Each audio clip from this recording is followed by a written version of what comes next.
Earlier this week, NASCAR lost one of its true legends with the passing of Buddy Baker. A NASCAR Hall of Fame nominee, Baker's career spanned parts of 7 decades, thrilling fans with on-track excellence and later as a broadcaster, educating and entertaining them with passion, knowledge, and unparalleled storytelling. Whether behind the steering wheel or a microphone, Baker's genuine love for our sport endeared him to generations of NASCAR fans. We ask that you please join us in a moment of silence as we honor the gentle giant, Buddy Baker.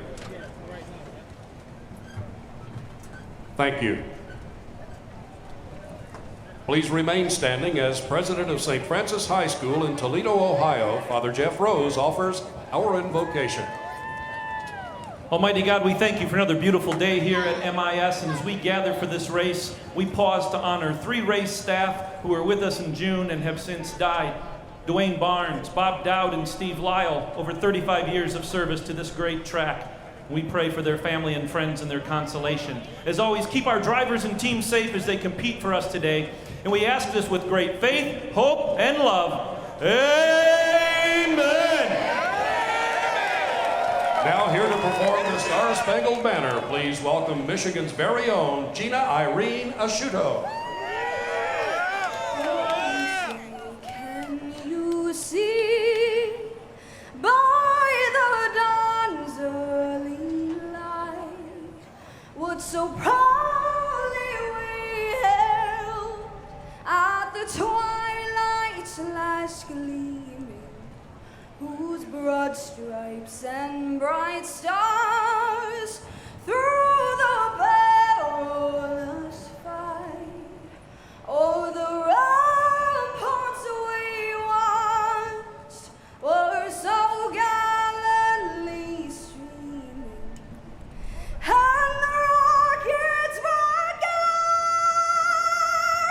the bombs bursting in air, yea, proof through the night that our flag was still there.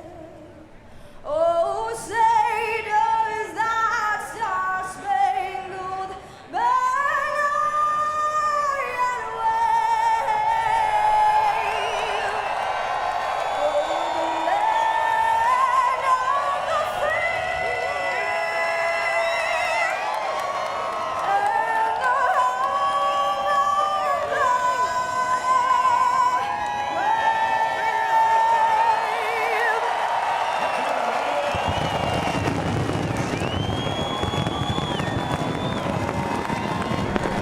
the An incredible crowd on hand. That man, Kyle Busch, just on top of the top 30 in points, but he has not had success here. The last 4 races, he's finished outside the top 30. Yeah, and the weekend itself hasn't gone the greatest for him. He had a practice accident, has to start last in a backup car. It's going to be a tall tale starting from the rear. Another guy who needs to have a good finish. Looked good in practice, but has to go to the back because of an engine change is Austin Dillon. And I think the most improved team this year is the 3-car and Austin Dillon. Did a good job qualifying. Same thing. Got to change an engine, go to the back of the pack. So Kyle Busch and Austin Dillon will be drivers. We'll watch to see if they can make their way from the back to the front. Potentially get a win here in Michigan. The Command's coming up next.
Guess we got a little off track, but love knows a way back through the storms and pouring rain.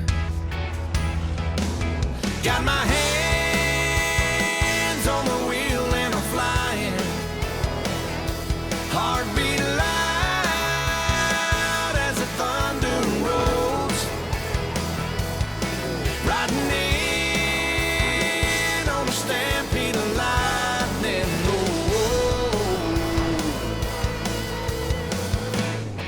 I'm bringing back the sunshine, bringing back the sunshine, baby, it's about time. Whoa. Bring it back. Oh, yeah.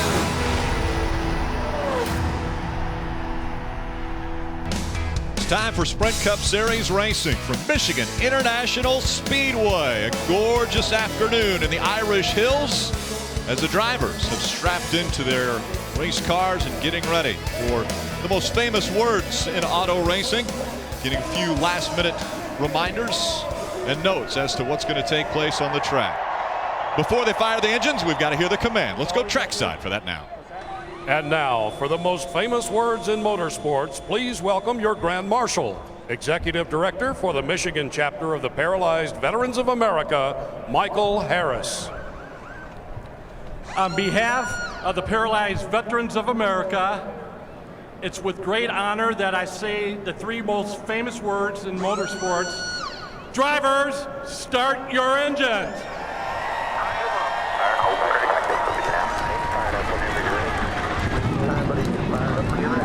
You only have the front man. Once you get everything.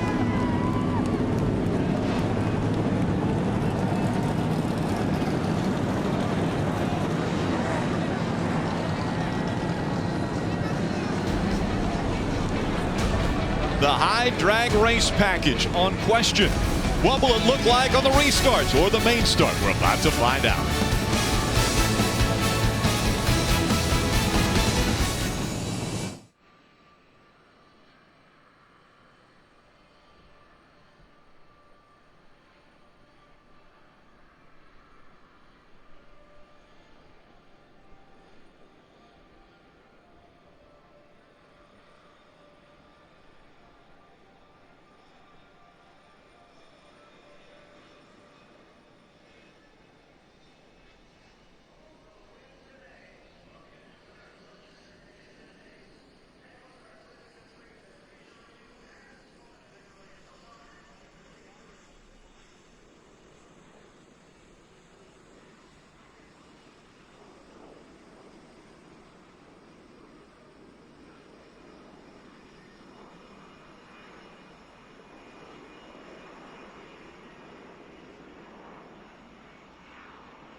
NASCAR on NBCSN is brought to you by Sprint.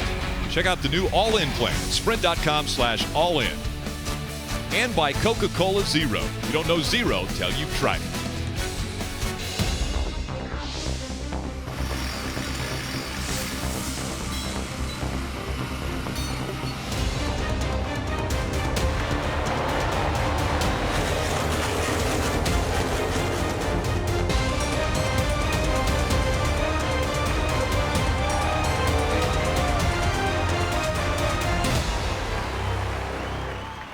Welcome to Michigan International Speedway. 70 miles from Motor City, Detroit, Michigan.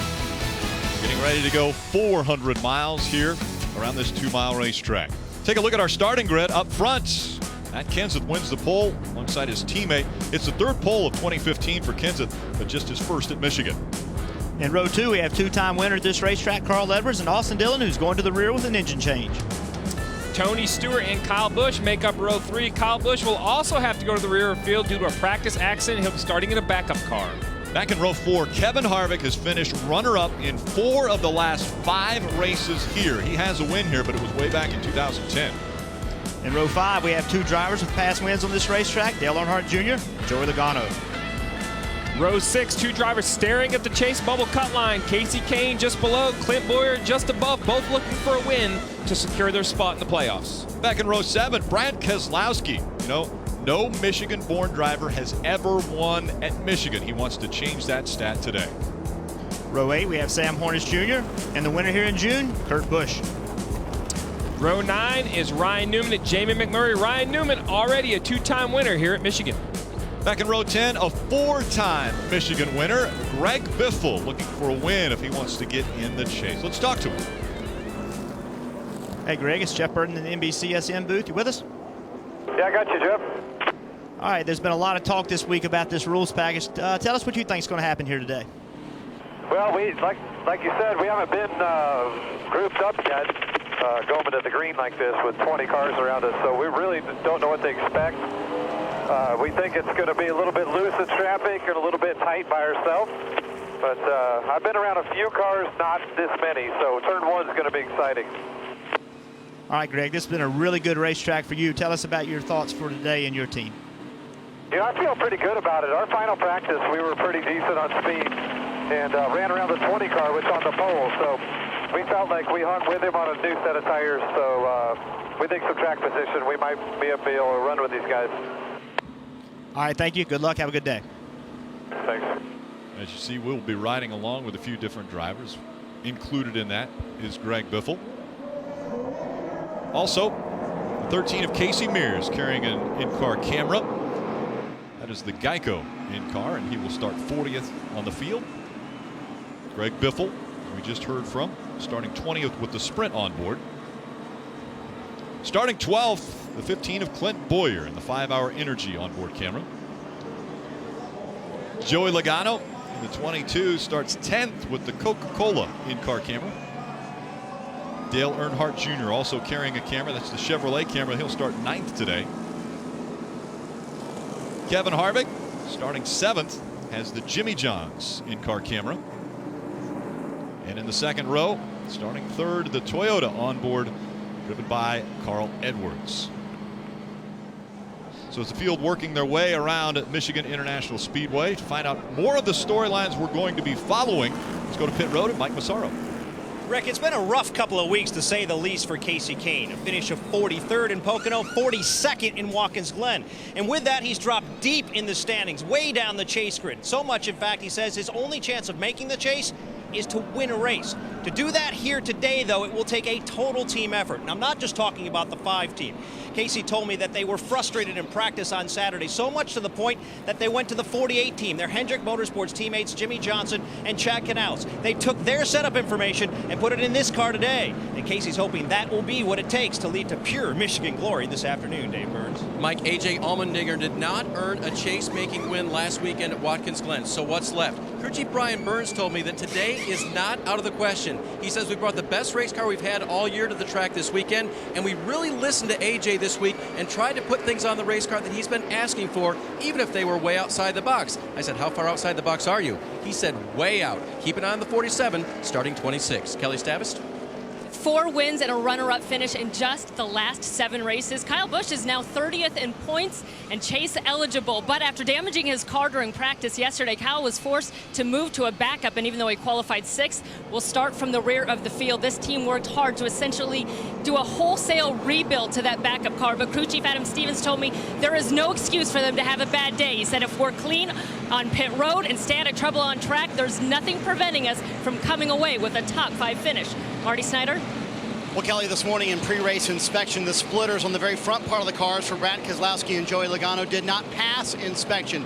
Both teams were forced to replace those splitters. Talked to Paul Wolf a moment ago. He said that will not be a factor for this team at all this afternoon. But Brad Keselowski told me what will be a factor today, the heat. He told me it might be the hottest they've ever seen inside of a race car this afternoon with this new high drag package. And also passing. He told me it might be more difficult than it's been in 15 years, Keselowski told me, which he said will make restarts critical, crazy, and chaotic. So restarts should be a lot of fun to watch this afternoon, Rick, and we get to see one in just a moment. Absolutely. Start of the race.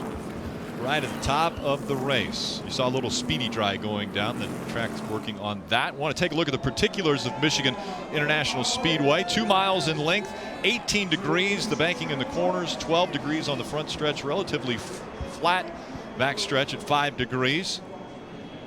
The front stretch length 3,600 feet. The back stretch 2,242 feet. Want to take a look at today's Sunoco fuel strategy.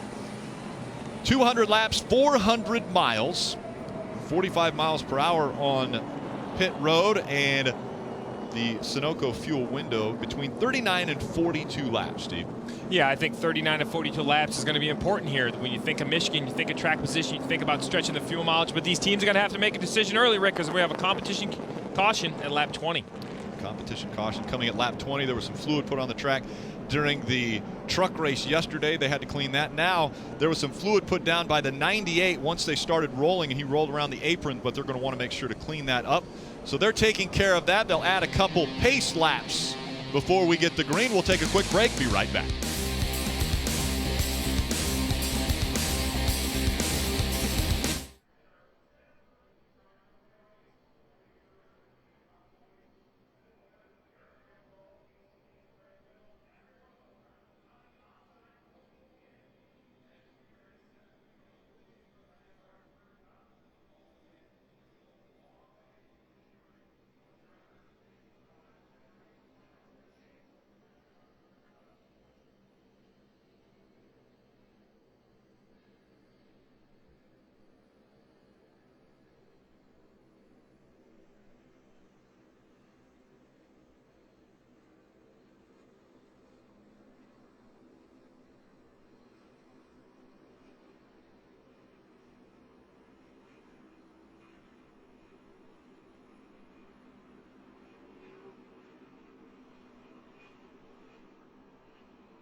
Today's aerial coverage provided by our partners at Smithfield Foods.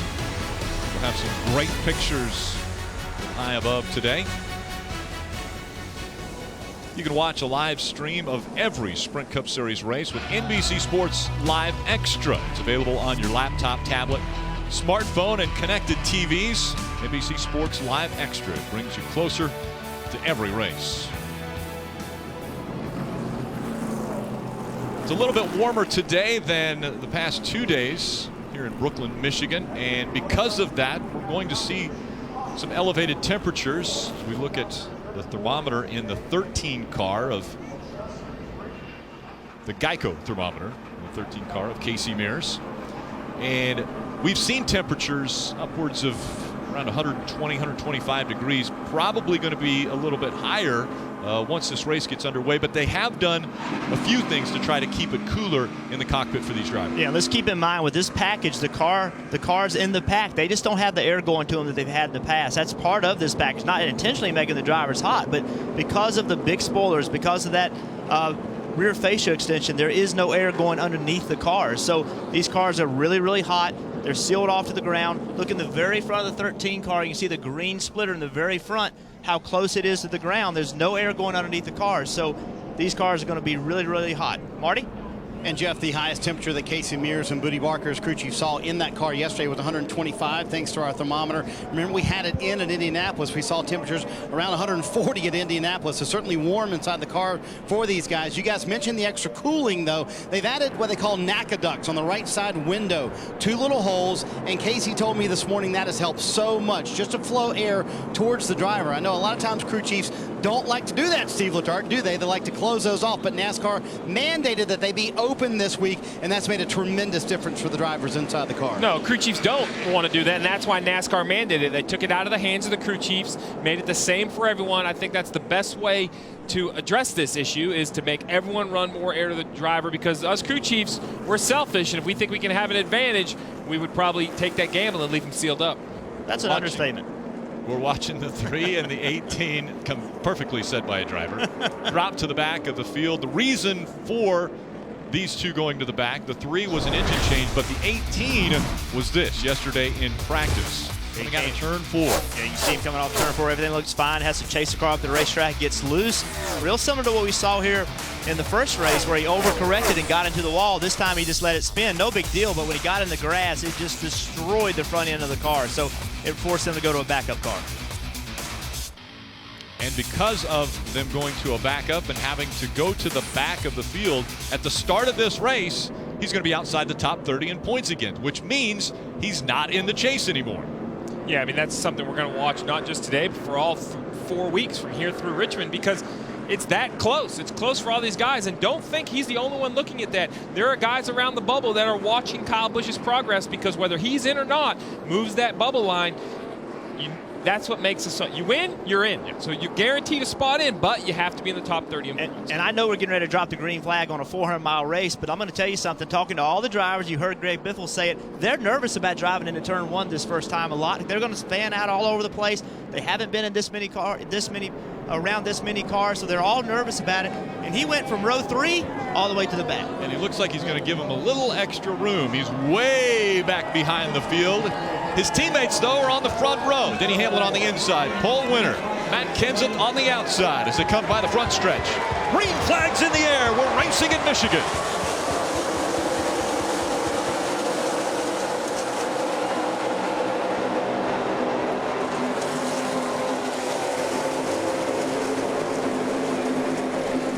Around early into the apron is the 55. David Reagan slides onto the apron, back up in front of the field. Yeah.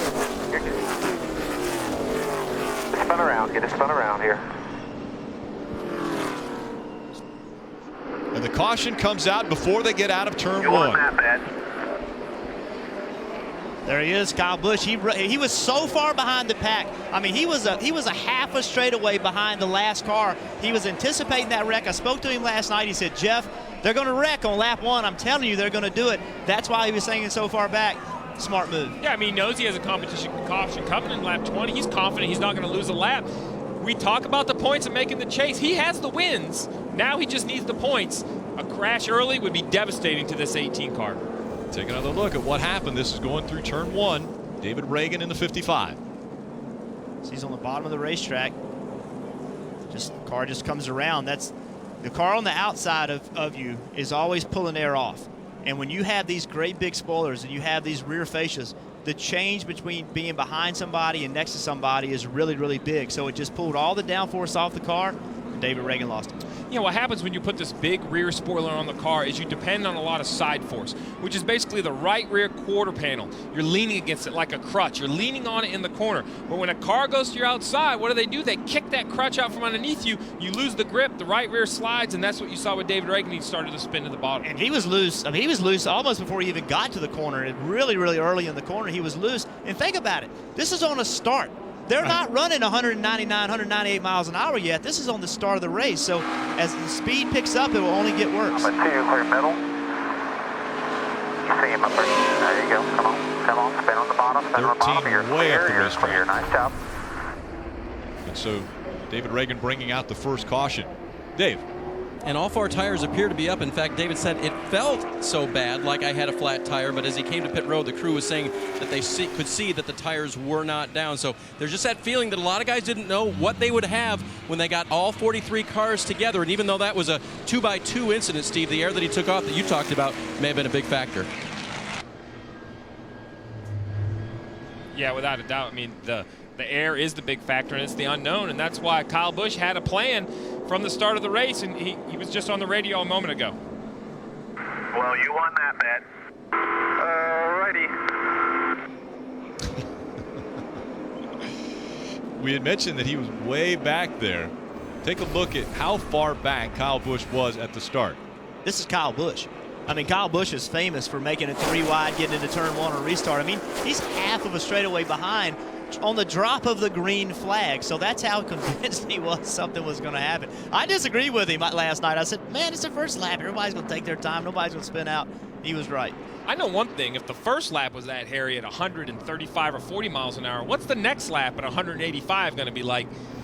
This is going to be interesting to watch for sure. One of the other things I'd mentioned earlier that the banking in the turns is 18 degrees, but right down, and you mentioned this when you're driving around in the Toyota car for NBCSN, and you said that down right next to the white line, there isn't that much banking. There's a lot less banking down. That's correct. There's less banking at the bottom of the racetrack, especially in 1 and 2. There's definitely less banking right against the white line than it is a groove up the racetrack.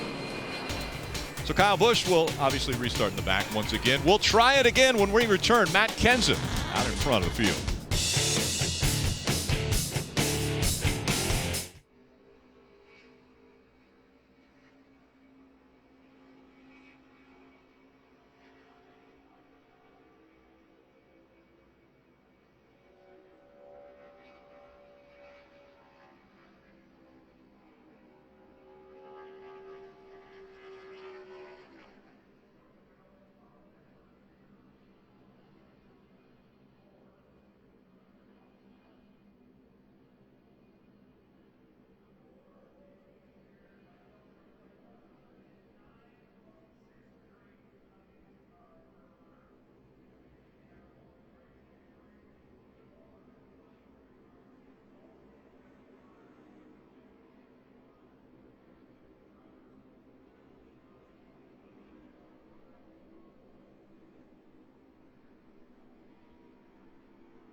Welcome back to the Pure Michigan 400. NASCAR Mobile is the best way to follow your favorite drivers. You can build your own leaderboards, watch live in-car cameras, and listen to driver in-car audio. Go to NASCAR.com/mobile. Marty Snyder. Rick told you before the race that Brad Keselowski promised that restarts would be crazy today, and the start of the race certainly was that. Here's what his teammate Joey Logano was the conversation with his spotter Tab Boyd about how he wanted him to keep him updated on the starts and restart of the race. Info on the people in front of you, how much of a gap they have and whatnot. Yeah, just so if I'm tucked up, push this up on, I can't see, just like Daytona. Got this restart, the white track, be ready for dive bombing, doing stuff. And Jeff, they talk about that not being able to see. That spoiler in front of the car in front of them is just so big, it's hard to see through that, especially on these restarts when the cars are all packed together like that. Absolutely. 2 by 2 once again. This time it's Jimmie Johnson on the inside, Matt Kenseth on the outside. We'll try it again. Green flag back in the air.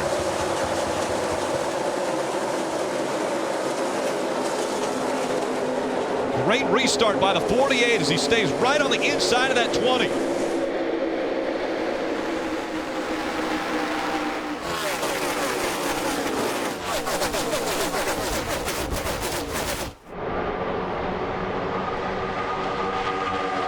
Carl Edwards to the inside of Joey Logano. Edwards trying to keep it right on that white line. Difficult to do already, we're seeing. You got to know these drivers are a little bit nervous driving underneath somebody. When we saw Kevin Harvick toward the back of that pack, he made a big, bold move getting into turn 3. Got about 3 cars in that corner. Clint Bowyer on the outside. Carl Edwards down low again. Behind him, the 14, Tony Stewart. Carl Edwards making the pass on Clint Bowyer. 2 wide once again down the backstretch. This high drag package punching a big hole in the air for the cars behind these guys, especially the ones going 2 by 2. Yeah, remember, the further back you get in that pack, the worse it's going to drive. So these guys out front, their cars aren't driving great, but the guys in the middle of the pack, their cars are not driving well at all. It's just no air being put on the cars. Matt Kenseth in front of Jimmie Johnson, Denny Hamlin, Joey Logano, and Carl Edwards, the top 5. The 18 of Kyle Busch right in the mix behind Alex Bowman in the 7. This time on this restart, he was closed into the back of the pack. Yeah, he wanted to lay back. He wanted to be safe, but he can't lay back all day. At some point, Rick, he has to decide to try to overtake some of these cars. He's starting to work his way through the field slowly. The big advantage right now is he knows there's a caution coming.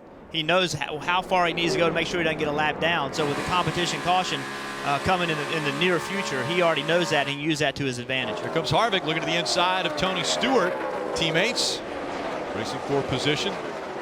Harvick continues to move forward. Now up to 7th for Kevin Harvick. He'll be chasing after the 15 of Clint Bowyer, who's just in front of him.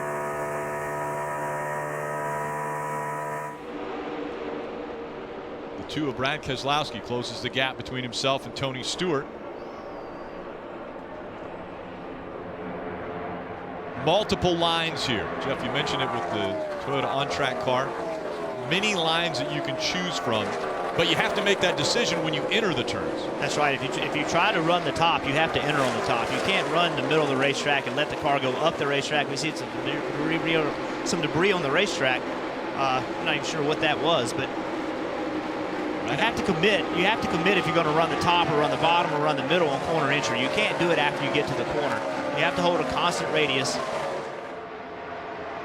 See a little bit of debris on the track, but we stay green. See if NASCAR will make a decision about that piece on the track. Paul Menard, and there's the caution. They called it for the caution, or excuse me, the debris. The caution called for now the 2nd time. Yeah, I think most of these drivers are hoping just to get to the competition caution without having to have another restart. Now that they've been around other cars, they know more of what their car is doing. They can go in and make a change to their car. And they were planning to do that at the competition caution. I don't think they're going to pit at this point. And again, the competition caution scheduled for around lap 20, but this is already the 2nd caution of the day.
get news, results, and highlights delivered to your inbox, subscribe to the free official NASCAR newsletter at NASCAR.com/newsletter. Initially, it was the 98 of Timmy Hill that put some fluid down on the apron and all the way through turns 1 and 2 and a little bit down the backstretch. Well, guess what? That's the 98 of Timmy Hill, and there is the oil drain pan. That's not attached to a race car, by the way. Yeah, I don't think NASCAR will be very happy about that. Well, a couple drivers took advantage of this caution and came to pit road. Kelly Stavis.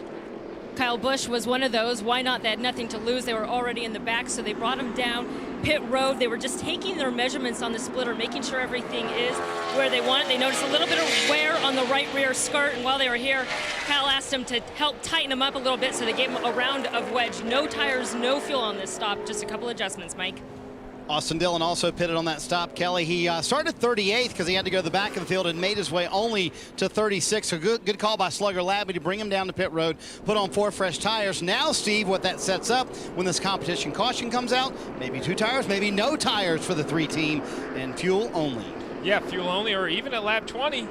I wouldn't be shocked if we didn't see the 3 come to pit road at all and risk trying to break up the race a different way. When you start at the back of this field, you have to do something off sequence to get to the front. It'd be an aggressive call, but Slugger's an aggressive guy. It wouldn't shock me.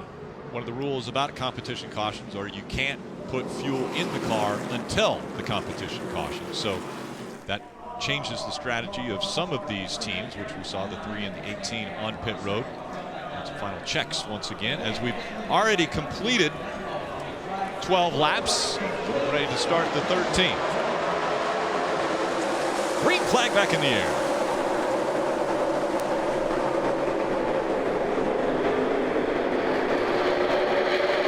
You already see how important it is with this high drag package to have help. The 22 push the 20 down into turn 1 and look at the amount of the lead that the 20 will have off turn 2. Denny Hamlin was on the inside, and he continues to fall back. That inside line on those restarts are very difficult. Hamlin, remember, started this race 2nd, and now has fallen back to 4th, and he's fighting back now on the bottom of the track. 3 wide. Coming out of turn number 4. They stay 3 wide across the stripe and into turn number 1. Will they sort it out, or will they stay 3 wide? They do.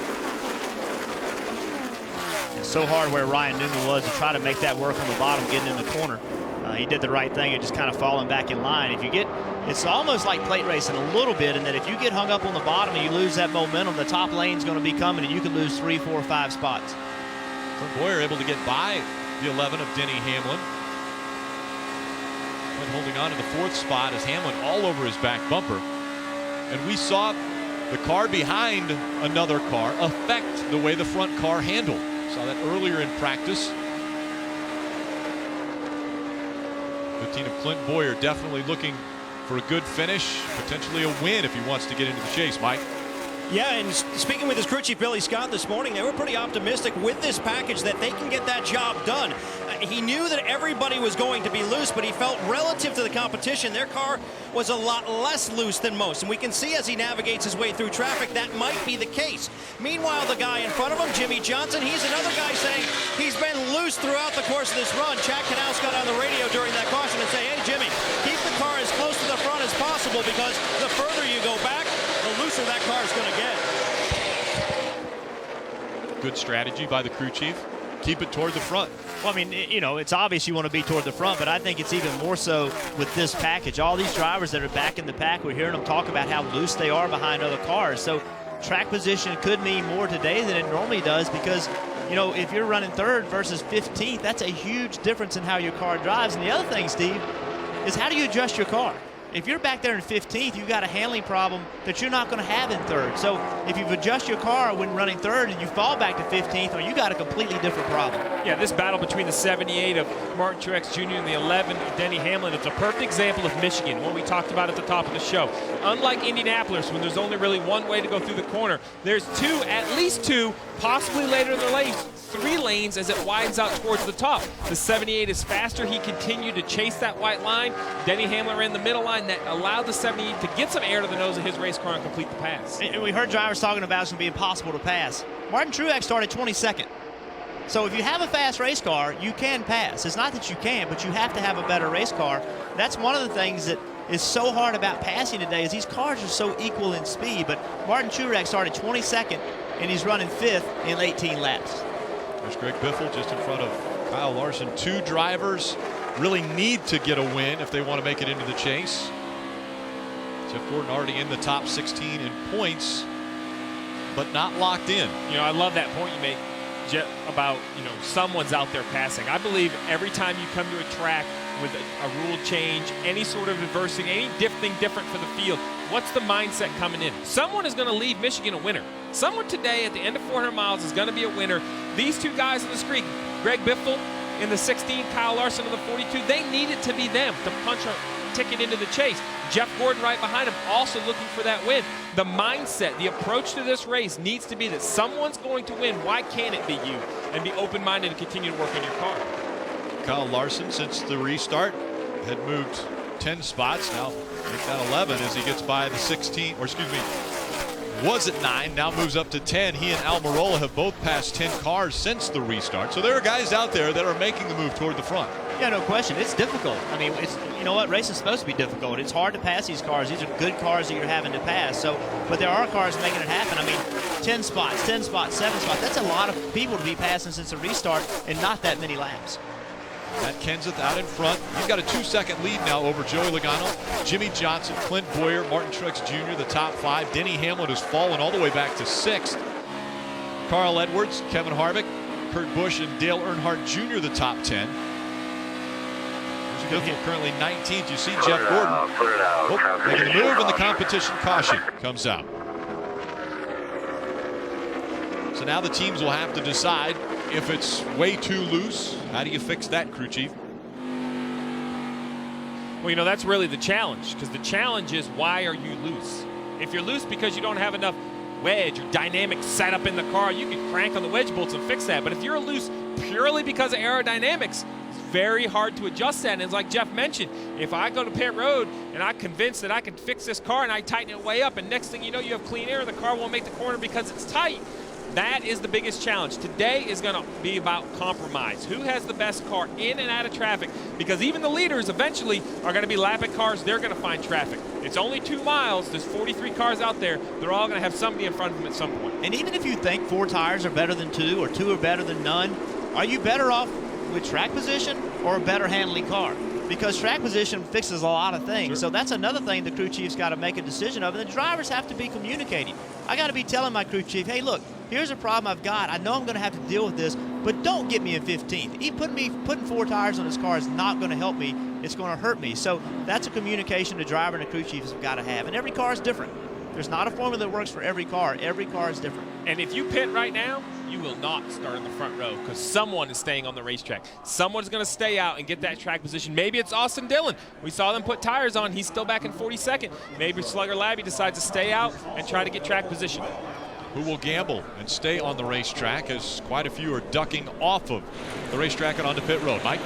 Jimmie Johnson saying his car is loose, especially off of turn 2 and into turn number 3. It appears to be a right sides only call on the 48. Meanwhile, the 15 of Bowyer also going right sides only. The balance on that car neutral.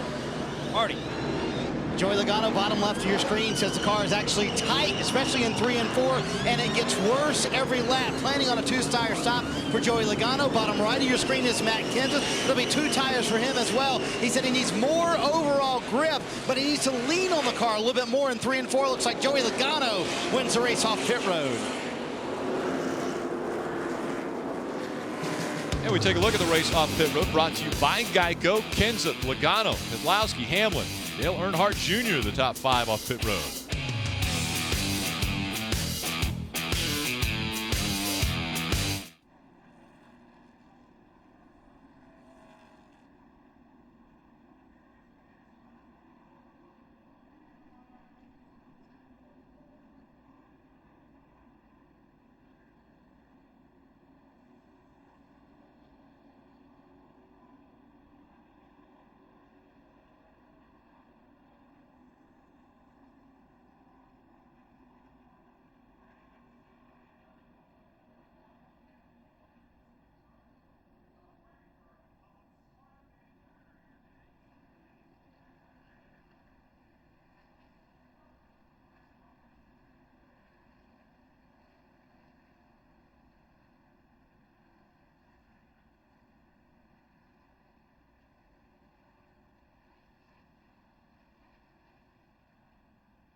Welcome back to Michigan International Speedway as the competition caution has come out. It was the third caution of the day already. And Austin Dillon in the 3 decided that they would stay out on the track. They came in the previous caution, put tires on that car. Now we'll see if they can stay out front. Back to racing in Michigan.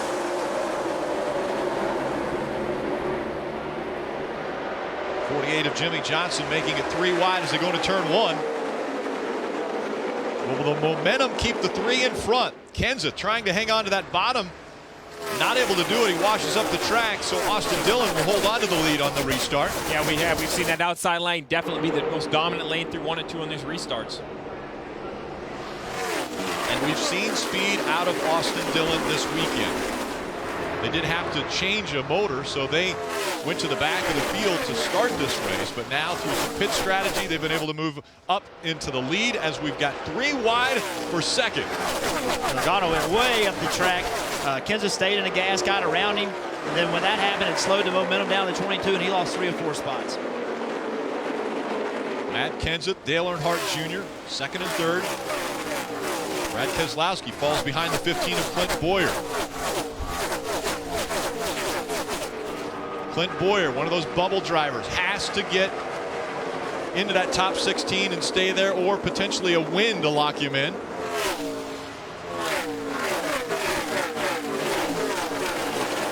Push on the outside of Jimmie Johnson. Carried a lot of speed through the middle of 3 and 4, was able to move on the outside of him. The 78 making it 3 wide on the bottom. Big move by Martin Truex Jr. to the bottom of the racetrack, trying to get by both the 4 and the 48. What a move by Martin Truex Jr. Is that a product of this high drag package? Absolutely. What you're seeing there is a guy with a little bit of momentum with 2 cars side by side. They really stall one another. That's not only hurting those 2 cars, but giving a big draft to the 78 who is behind him. A great run by Martin Truex Jr. to get by those 2 cars. Mike? And you know, Rick, I spoke with Cole Pern, the crew chief for the 78 this morning, and he was rather optimistic despite the fact that they were starting 22nd. He felt like they really adapted to this package very well throughout the course of practice on Saturday afternoon. What he did tell me was that if we can get to the front, we will be able to contend for the win. And while it seems like his concerns can be put to rest, they are moving fast toward the front, guys. Once again, he's behind 2 cars. Can he take advantage of this and slingshot by once again? Looks like he's going to work by the 41 as they go by the 11. Can he continue to make the pass? No, the 41's going to stay in front of him.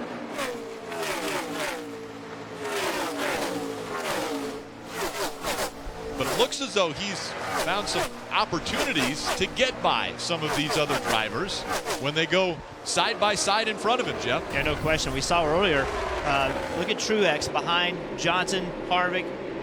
They're side by side, and that just slows them down. So he gets a big run, makes a left, and just clears all of them. So like Steve talked about a moment ago, 2 cars side by side creates a tremendous amount of drag.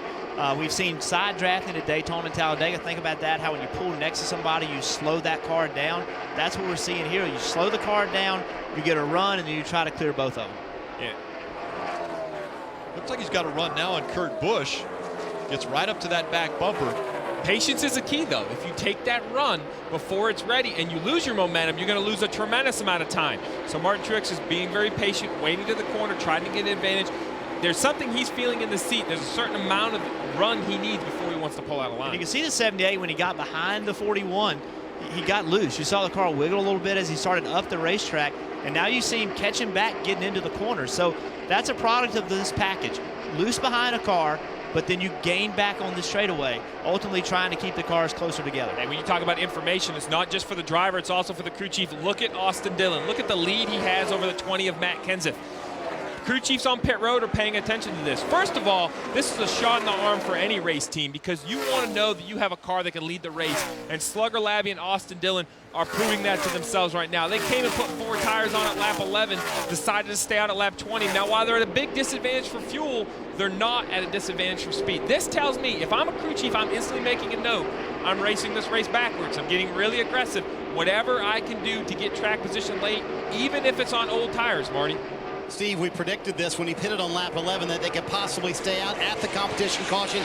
Exactly what Slagger Labby decided to do. And when they restarted this time, he made it very clear to Austin, push as hard as you can, get as far away from you can from second place. Don't save any fuel, don't worry about that. The problem is they have to pit about lap 40, so they're hoping for a caution between now and then, and that lap 40 number coming up awfully quick, isn't it, Steve? Yeah, but even if he gets a big enough lead, I don't think he has one right now. You know, Michigan used to be a racetrack you wouldn't lose a lap on. But now that we've repaved this track, they're going around there so fast as we see a great battle between the 22 of Joey Logano, the 19 of Carl Edwards. You know, he's got to lose a lap, but we talked about it. These bubble guys, you can't sit back and wait for this race to fall in your lap. If you want to win, if you want to make the playoffs, you're going to have to go out and try to take the race away. It's risk versus reward. If the caution comes out after Austin Dillon pits, he'll be a lap down, but guess what? He won't have to pit the next time, so he'll get the free pass, so he'll get back in the lead lap.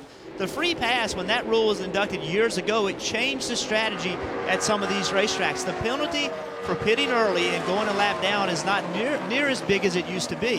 When you're a team that has to win a race to get in the chase, it's a gamble worth taking because the risk is not that big. Austin Dillon, one of those drivers that's outside the top 16. If he could get a win, he could be in the chase.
Mob Steel premieres tonight at 6 p.m. Eastern on NBCSN, where classic cars become modern street machines. As Mob Steel works to rebuild Detroit one classic car at a time. Mob Steel premieres tonight after NASCAR on NBCSN. Great classic cars here in the infield. One car that's classic in front of the field has been Austin Dillon. They used pit strategy, and he now has almost a 3-second lead over Matt Kenseth. We mentioned that heat might be an issue in today's race because of the way this high drag package works. We've got a thermometer on the 13 of Casey Mears. We look inside the cockpit, and already 154 degrees in the cockpit. Yeah, that's unbelievable. You see here right against the right headrest of Casey Mears, 154 degrees already. it's only 38 laps in this race. This is going to become a story as this race wears on. To continue to run these long green flag runs in this high heat is going to take a lot out of the driver, Jeff. Yeah, what's amazing is his climbing. We've been watching this for a while. You know, it started watching it's like 151, and just a few minutes it's gone to 155. So it'll be interesting to see how hot it does get. That's where conditioning comes in. I mean, these drivers have to be in shape. They got to find a way to get water in. You got to find a way to get any kind of fluids that's good for them. Every driver has a different opinion about what's good for them, but you've got to put fluids in this kind of day. And he turned to the right there. That's not a good That's sign. loose. That's got to get you a little warm under the collar as well when Casey Moon has to turn back to the right as he's going through the turn. Carl Edwards just in front of the 78 of Martin Truex Jr. Martin Truex Jr. had been really forging his way through the field, now looking to the inside of the 19, trying to take that spot away. That's a battle for the 8th spot. Can he make the pass stick as they come out of the turn? Onto the front stretch. He has the advantage when they get to the start-finish line. See, he turns left to try to get as far away from the 19 as he can to create that buffer so that he doesn't get that side draft and try to slow him down. The negative to that, the angle at which he has to approach the corner is wrong. He enters the corner really low. He wants to enter the corner where Carl Edwards is, but because he's low, he has to enter the corner and make a really sharp corner turn in the middle of the corner. And look how big of a difference that is as he goes all the way back about 3 car lengths. We see the 3 of Austin Dillon has to come down to pit road. He did not come onto pit road during the competition caution, so this is for fuel. He'll give up the lead to Matt Kenseth. Marty. And Rick, as predicted, this is when Slugger Labby said Austin Dillon would have to come down pit road. Slugger Labby also told me this is within their window, so they should be fine as long as all of this cycles out. They're going to go 2 tires here for Austin Dillon, and he said the car handles so much different out front than it did when he was in traffic. A little bit longer stop for these guys for a 2-tire stop, taking a while to get all the fuel in. 10.8 on the stop. Kelly. Dale Earnhardt Jr. in the 88 car trying to hold off Clint Bowyer for that second position. Right now he's saying he's just having a hard time figuring out how to drive it into the corner. You know, we've talked a lot about the dominance of Joe Gibbs Racing and Penske. Well, I asked his crew chief Craig Ives where Hendrick Motorsports has been coming up short as of late, and he said, look, this sport is cyclical. That's just the nature of the beast. I don't know that JGR has always had the best cars, but they're executing and taking advantage of the opportunities when they present themselves. He said, look, we just need to make our cars, we need to improve the drivability of them. We need more speed, good stops, and good pit calls, and we'll be back on track. You know, and to follow up on that strategy for the 3, we heard Marty Snyder report that they took only 2 tires and waited on fuel. What that did is that allowed them to have maybe a 1.5 or 2 second shorter pit stop. What that did is it put him out on the racetrack just behind the leader of the 20. So he did lose a lap, but he's instantly in the lucky dog position. And if those cooler right side tires prevail, perhaps he can unlap himself. And now he's out of the same pit cycle as everyone else on the racetrack. So Matt Kenseth, Dale Earnhardt Jr., Clint Bowyer, Joey Logano, and Brad Keselowski, the top 5. Mike. Just a moment ago, Rick, Eddie DeHaan, Jeff Gordon's spotter, radioed to Jeff saying, hey, you've got a little bit of trash on the grill right now, to which Alan Gustafson quickly responded asking for temps on the car. Jeff said 240 water, 250 oil, so they're watching that real closely right now. But with this package, guys, obviously in these types of situations, what a driver normally wants to do is get as close to the rear of a car in front of them and try to have that debris blowing off. But with this package, it's awfully difficult to do, so Jeff may have a little bit of an issue to pay attention to. Dave? Mike, Paul Menard in the 27 car is making progress. He's passing cars 4 positions since the restart. And isn't there an alliance between the 78 of Truex and the 27? Yes, of course, RCR. So those guys have made some gains before they ever got here in terms of how they're going to work this package. And it looks like they've hit on something. Paul Menard's going the right way. Paul Menard just a couple spots behind Martin Truex Jr. Martin Truex Jr. running 8th. As you look at the chase bubble, points ahead of 17th. Paul Menard has a 76-point lead. Newman sitting in that 16th spot, 62 points ahead of 17th. 20 in the 47. This is just moments ago. 20 right up against the 20, or the 20 up against the 47, and the 47 got loose, came back down the racetrack. And you see how loose the 47 is. 20 gets right behind him, pulls a little air off of him, and You can see the hands inside the car, how much he had to work it to keep the car straight. This is the story Steve was talking about a little while ago. Austin Dillon is right behind Kenseth. If Austin could get in front of Kenseth, that would be huge, because that would put him in the lead lap. If he did get the caution, then he could pit on the same sequence as everybody.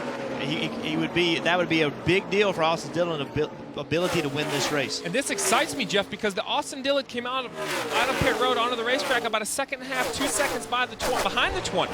But he's been able to run the 20 down with those fresh right side tires, and looks like he perhaps will pass the 20. That is more speed than I thought fresh tires were going to have. So this is unique. I didn't know if he'd have a chance to unlap himself, but he's working very hard at it. Got a slow car on the back. It's the 48 of Jimmie Johnson. The right rear tire looks to be down. He's staying right at the bottom of the racetrack, but it looked as though that right rear tire may be down or low. Mike. Here we come, guys. And Rick, great observation. Jimmie does think he has a tire going down. He's going to come down pit road here to make a change. A little bit of a wiggle as he locks up the brakes heading down pit road.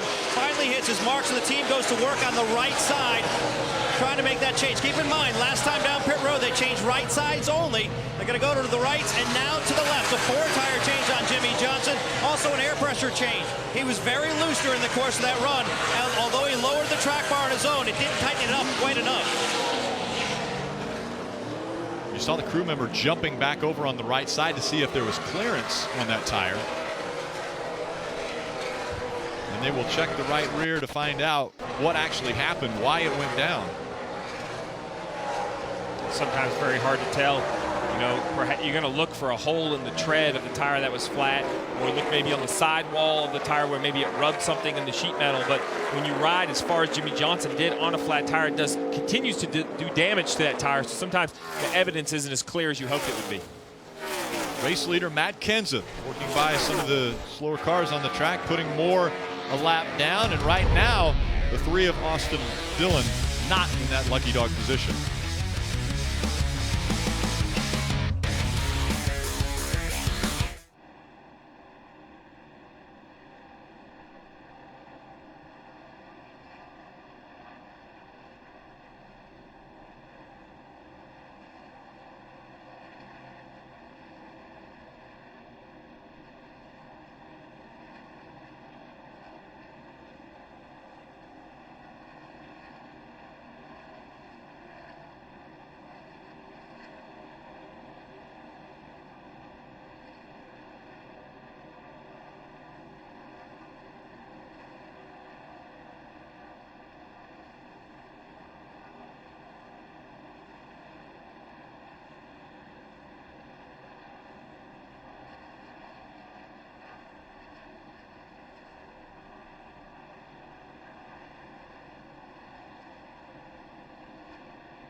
Welcome back to the Irish Hills. Today's aerial coverage provided by our partners at Smithfield Foods. Biggest mover of the day since the start of this race, Kyle Busch. He has already made up 26 positions. Presented by Sprint. Join All In Wireless from Sprint. Get unlimited talk, text, and high-speed data. And pick your smartphone for just $80 a month. Big mover, Kyle Busch, 26 spots. Marty, what's going on with the 13? Well, it's really hot inside the car now because Casey Mears upset because the engine has had an issue. First he said there was no water pressure. It went to zero all of a sudden, but the car was running fine. Then what happened is a radiator hose, actually what happens, a radiator hose was knocked off. They're going to try and replace that, but it looks like the damage probably already done to the 13 car. Casey has put the window net down. Buddy Barker instructing the team, trying to salvage this day, but it looks like it might be an early end here for Casey Mears. David Reagan is on pit road. He said at the beginning of the race, I was a 4 to 5 loose. This time I'm just a 2 to 3 loose. So they're making progress as he gets Sunoco fuel and 4 Goodyear tires. Chassis adjustment for wedge for Reagan. They wait on the left front and he's out of here.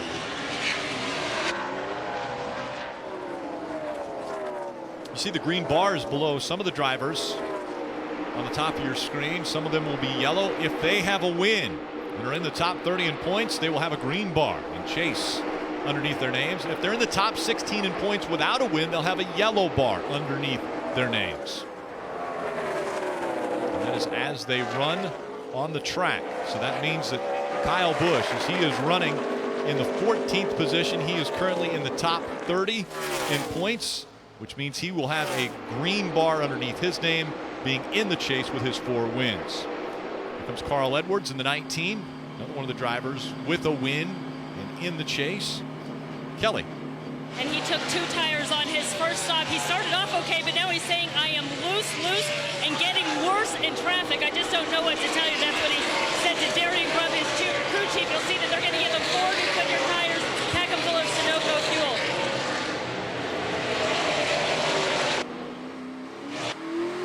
And a little bit early, Steve, for coming in. I mean, they came on pit road on lap 22, so we would have expected them to be able to go 40 laps. Yeah, about 5 laps early.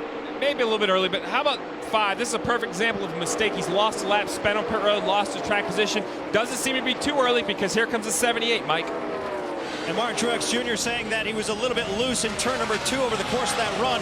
Only took 2 tires on the last stop, so they'll go with 4 here and a full load of Sunoco race fuel, trying to get Truex off pit road as quick as possible, just over 13 seconds, Marty.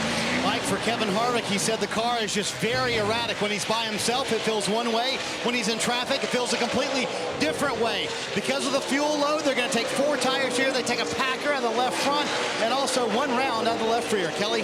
Sam Lawrence Jr. saying, I just cannot get it through the corners. I can't turn the wheel. It's too tight everywhere. So they're going to make an adjustment to help him out in the 9 car. He's also going to get 4 fresh Goodyear tires and Sunoco fuel. The 41 of Kurt Busch said it's plowing through the center and will not get off the turns. He's been using the track bar inside the car, and crew chief Tony Gibson saying, no, that's killing your center, but you need it on the straights. 4 tires for Kurt Busch, Marty. Brad Keselowski's been able to stay in the top 10. Kelly, you're going to see a wedge adjustment for him. He said 2 tied in and 3 off. It's also going to be 4 tires for that 2 car. Here comes Matt Kenseth down pit road, and he said when he was out front, the car was fairly good, but in traffic, he felt a little bit loose, and he lapped a lot of traffic during that run for Matt Kenseth. It's going to be 4 Goodyear tires for the man who led much of this run for Matt Kenseth. Kelly? Dale Earnhardt Jr. was running second. He said he had good grip everywhere else, but just loose entering the turns. They talked about going back on an adjustment they made on his previous stop, but they might leave it as is. 4 tires for the 88, Marty. Joey Logano said it's not as tight on this run as it was the first run. You see the 4 tires going on, but he said the front end just wouldn't turn the longer they went in the run. A wedge adjustment trying to loosen up that 22 car, Rick. The big race off pit road. Joey Logano just in front of Ricky Stenhouse Jr. As we cycle through these pit stops, we will see how many end up on the lead lap. Paul Menard in as well as Kyle Larson. Dave. Paul Menard is on pit road now, a little tight early center, but he also had an RPM fluctuation, was watching that. We'll try to monitor that throughout the day, but he'll get 4 Goodyear tires and full of Sunoco fuel on the 27, Marty. Kyle Larson, he said his car was loose much of that run like everybody else in traffic. You see the big wedge adjustment for Kyle Larson and 4 tires for that 42 car. And he said a little bit snug as the run went along. Once again, cycling through these green flag pit stops. This is going to help Austin Dillon move right back up toward the front as Jeff Gordon comes in. Mike? Not too long ago, Rick, we saw that big piece of debris on the grill. There's still some there sticking to the grill. They'll try to clean that, I'm sure. A 4-tire change expected for Gordon, who's been saying the car has been decent. They're only concerned that they're grabbing for it. They missed it. They missed it. The debris still on the grill as he pulls away. You see that little bit of paper that's underneath or at the lower part of the grill opening. And the crewman tried to do it a little bit too quickly. I don't think it's enough to hurt anything. I mean, certainly it's not optimum, but there's the way it is, it's kind of thin and long. I don't think it's going to block too much radiator up. Comes a couple more cars onto pit road, including the 18 of Kyle Busch. Kyle was scored the race leader. Kelly. It's been our big mover of the race. Remember, he had to start from the rear. The last time through, he had a full service pit stop and had 4 fresh tires. This time, Kyle's saying, I'm free on exit, but not too bad as you see the team goes to work. And it's going to be 4 tires again for Kyle Busch in the 18 and a full load of Sunoco fuel. Team pit stop for the 18 as they're working their way off of pit road. Austin Dillon, Matt Kenseth fighting for the lead. Matt Kenseth trying to get back by the 3. After he had his green flag pit stop, Kenseth back to the front. And certainly Austin wants to lead, but I tell you, with all of the strategy they're playing, they're okay that it went green and he's in second place because no damage, right? At some point, the caution will come out. So the strategy that they used has got them leading laps, has got them running second. So right now, that strategy is perfect. Yeah, and Jeff, we talk about the opportunities on green flag pit stops, what can go good, what can go wrong. Well, as a driver, when you're coming down pit road and you see a guy in the stall before yours, that has to concern you. No question. You see Dale Earnhardt Jr. coming in. The 33 is all the way in his stall, which means that Junior's got to stay out. If not, he's going to hit these crew members. So he has to stay way out, which gets him long in his pit box. He's locked up. So that's very, very difficult. It's scary because you, number one, don't want to hit somebody, but number two, it messes up the pit stop for everybody. Yeah, and that definitely costs time. With, you know, Dale Earnhardt Jr. still running third. He was third before the pit stop, but he was only 8.5 seconds behind the leader. Now he's 10.5 seconds behind the leader. So he lost over 2 seconds to the leader just having to come around that car in the pits. So again, different pit strategies and cycles for the top 2. Matt Kenseth, and most of the field came on lap 59. Austin Dillon, who's running second, he came lap 41. So he'll have to be on pit road the next 15 laps.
Welcome back to the Pure Michigan 400. Get the ultimate pass to every moment of today's NASCAR Sprint Cup Series race from Michigan with Race Buddy. You can choose from multiple HD feeds of different drivers. Follow the race action with a live leaderboard.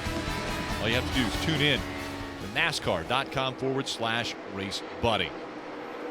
Let's go to Marty Snyder with today's Subway Fresh Take.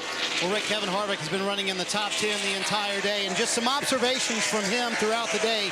He says when he's by himself, and we said this when he pitted a moment ago, his car's perfect. It's fine. He's very happy with the handling. But when he gets behind someone, it's, quote, terrible. Just a completely different car, and it gets extremely loose. So he's trying to get around cars as quickly as he can. That's tough to do. So my question for you, Steve and Jeff, how do you fix that? If you're Rodney Childers, what do you do to the race car? Can you fix it? And how do you make his day more manageable when it's one car when you have clean air, a completely different car when a car's in front of you? I know this is not going to be the popular answer, Marty, but I wouldn't touch it because I think if the car handles well by itself, then you have a good balanced race car. I think aerodynamics and the effect of air on your car from other cars is not something you're going to fix with air pressure or a wedge wrench. All you're going to do is take speed out of your car by itself, Jeff. As much as the driver doesn't want to hear it, he's going to have to find a way to, I'm not going to say make it drive good, but overcome it the best he can and manage it all day. And the other way is get out front. That's right. I mean, play some kind of strategy. Do something kind of unorthodox the way we saw Austin Dillon do with his team.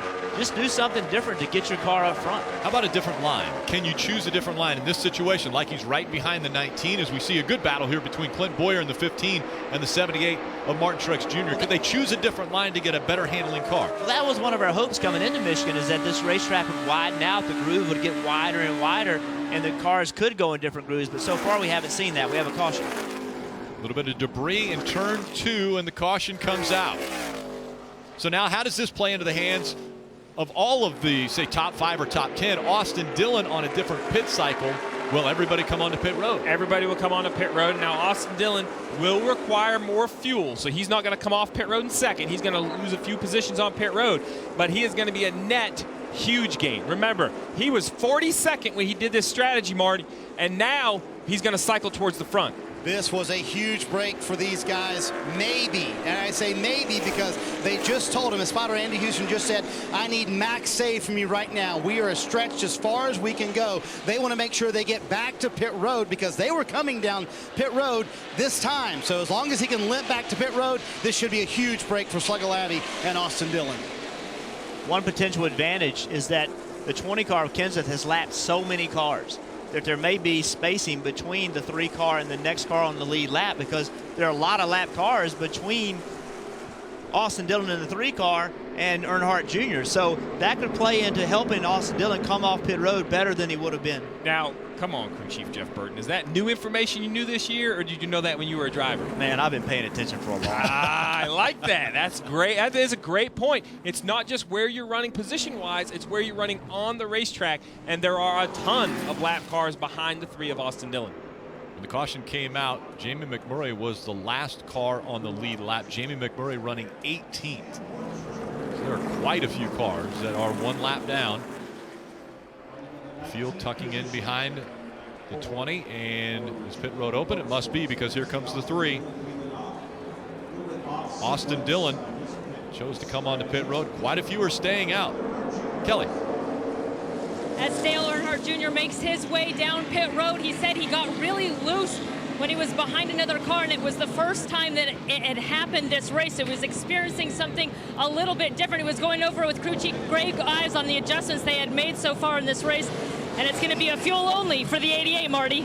Kelly, a little bit of a split strategy here. It's going to be 4 tires for Austin Dillon, who ran up front, obviously made it to pit road just fine. Pack it full of Sunoco fuel if they can, and they wanted to clean the grill as well. Slugger Labbe said that a couple of times, but Rick, a number of cars stayed on the racetrack. Absolutely, and so that really almost foils the plan of the 3 staying out on the track, or coming in this time, but staying out earlier. So I still like the plan, Rick. I still like the plan. They're going to have to restart a little deeper in the field.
NASCAR on NBCSN is brought to you by McDonald's. I'm loving it. And by Toyota. Let's go places. A gorgeous setting. You see the sunflowers here in the Irish Hills of Michigan. Restart coming up, and they have been interesting to say the least. You guys both mentioned that would be one of the things we're going to have to focus on today with this new high drag package. And we have seen the restarts right here at one of the early starts. Nobody's really pushing anybody, so everybody's just kind of staying side by side. Nobody's gaining any advantage. Yeah, and then later you see the 22 pushing the 20 on that outside lane. That's a huge advantage for the 20 of Matt Kenseth. He easily takes the lead down into turn 1. But then the next restart, the 3 of Austin Dillon on the outside with no help, as that preferred line is able to stay out front. I think you're going to see the leader pick the outside pretty much all day today. You're able to carry your momentum on the outside. There's nobody taking air off your car when they're underneath you.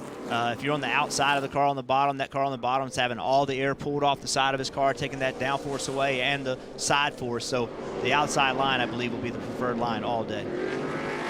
Once again, we need to keep our eyes on the chase grid, especially the bubble drivers. Those 12 through 16, and even down into 20th, Kyle Larson. As they run, Ryan Newman with a 60-point advantage over Eric Almirola in that 16th spot. But we saw just moments ago Austin Dillon out front. If Austin Dillon could win this race, everything changes by 60 points. So you move all of these drivers down that are in by points, and Ryan Newman would be on the outside looking in. And a lot of changes about to take place, and that's why we're going to keep our eye on it with just 4 races to go before the chase. We're back to racing in Michigan. On the outside, Matt Kenseth. But Clint Bowyer with an incredible restart on the inside has the advantage as they go into 1. Can he hold on to it? And look at the 3 wide racing. There's 4 or 5 rows of 3 cars trying to get off the exit of turn 2. 3 wide down the backstretch as they head into turn 3. Kenseth back in front of Bowyer. Is the track widening out? Is that why we're seeing 3 wide?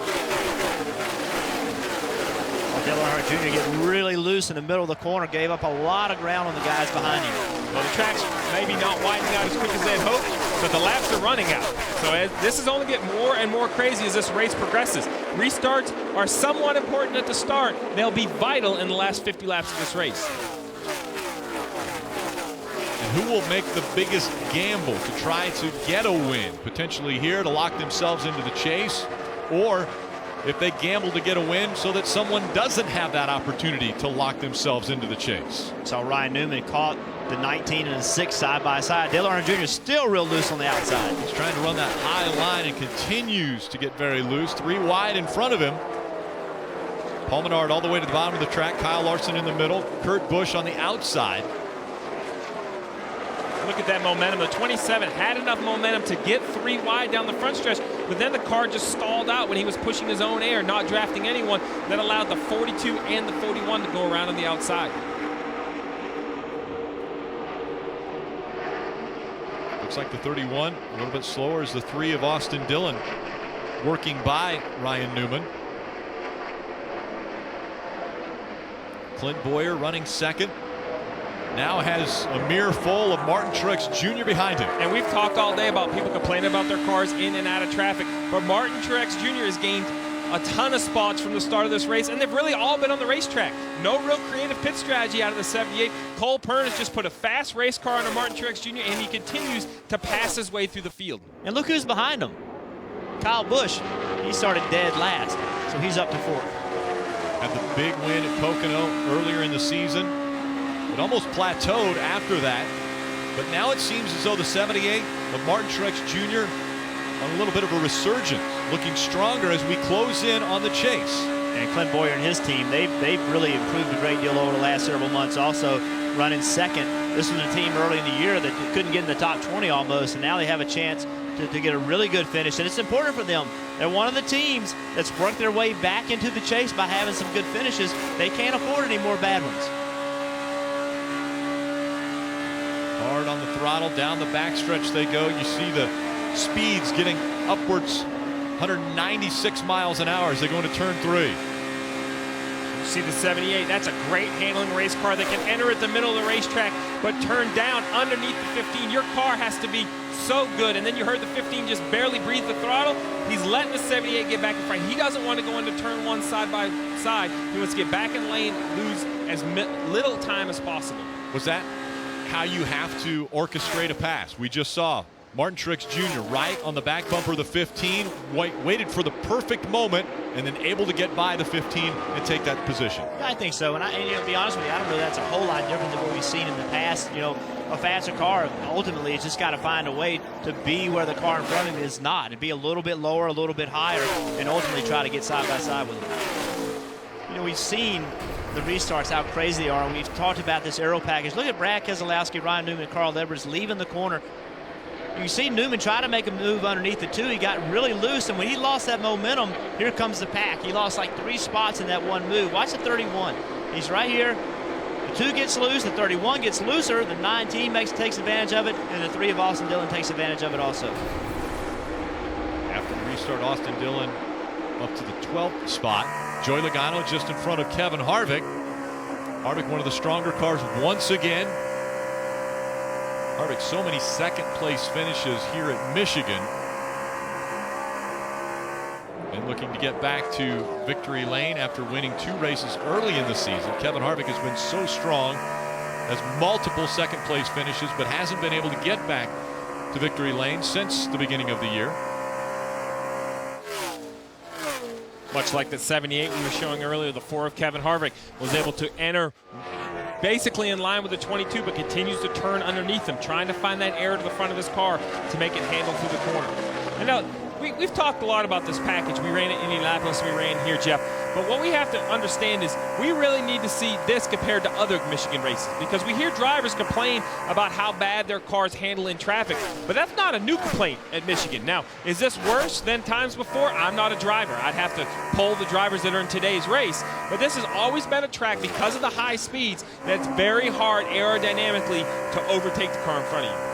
Yeah, no question. You see the 22, he got way up the racetrack. The 4 is driven underneath him. Let's see if he can clear him getting into turn 3. They cleared him off of turn 2. So we saw the 22, he just didn't handle well. He got in the corner, went up the racetrack, and the 4 rolled right underneath him. Matt Kenseth still in front of the field at Michigan. Martin Truex Jr., Clint Bowyer, Kyle Busch, Kevin Harvick, the top 5.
Welcome back to Michigan. Want to take a look at who's topping the Xfinity speed charts.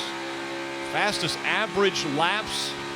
It was Austin Dillon, Matt Kenseth, and Joey Logano who have the top three fastest average laps of the race. Lap 26 for Austin Dillon. Almost 190 miles an hour the average. Matt Kenseth, though, in front of the field. We want to go through the field. Brought to you by Carl's Jr. Start with Marty.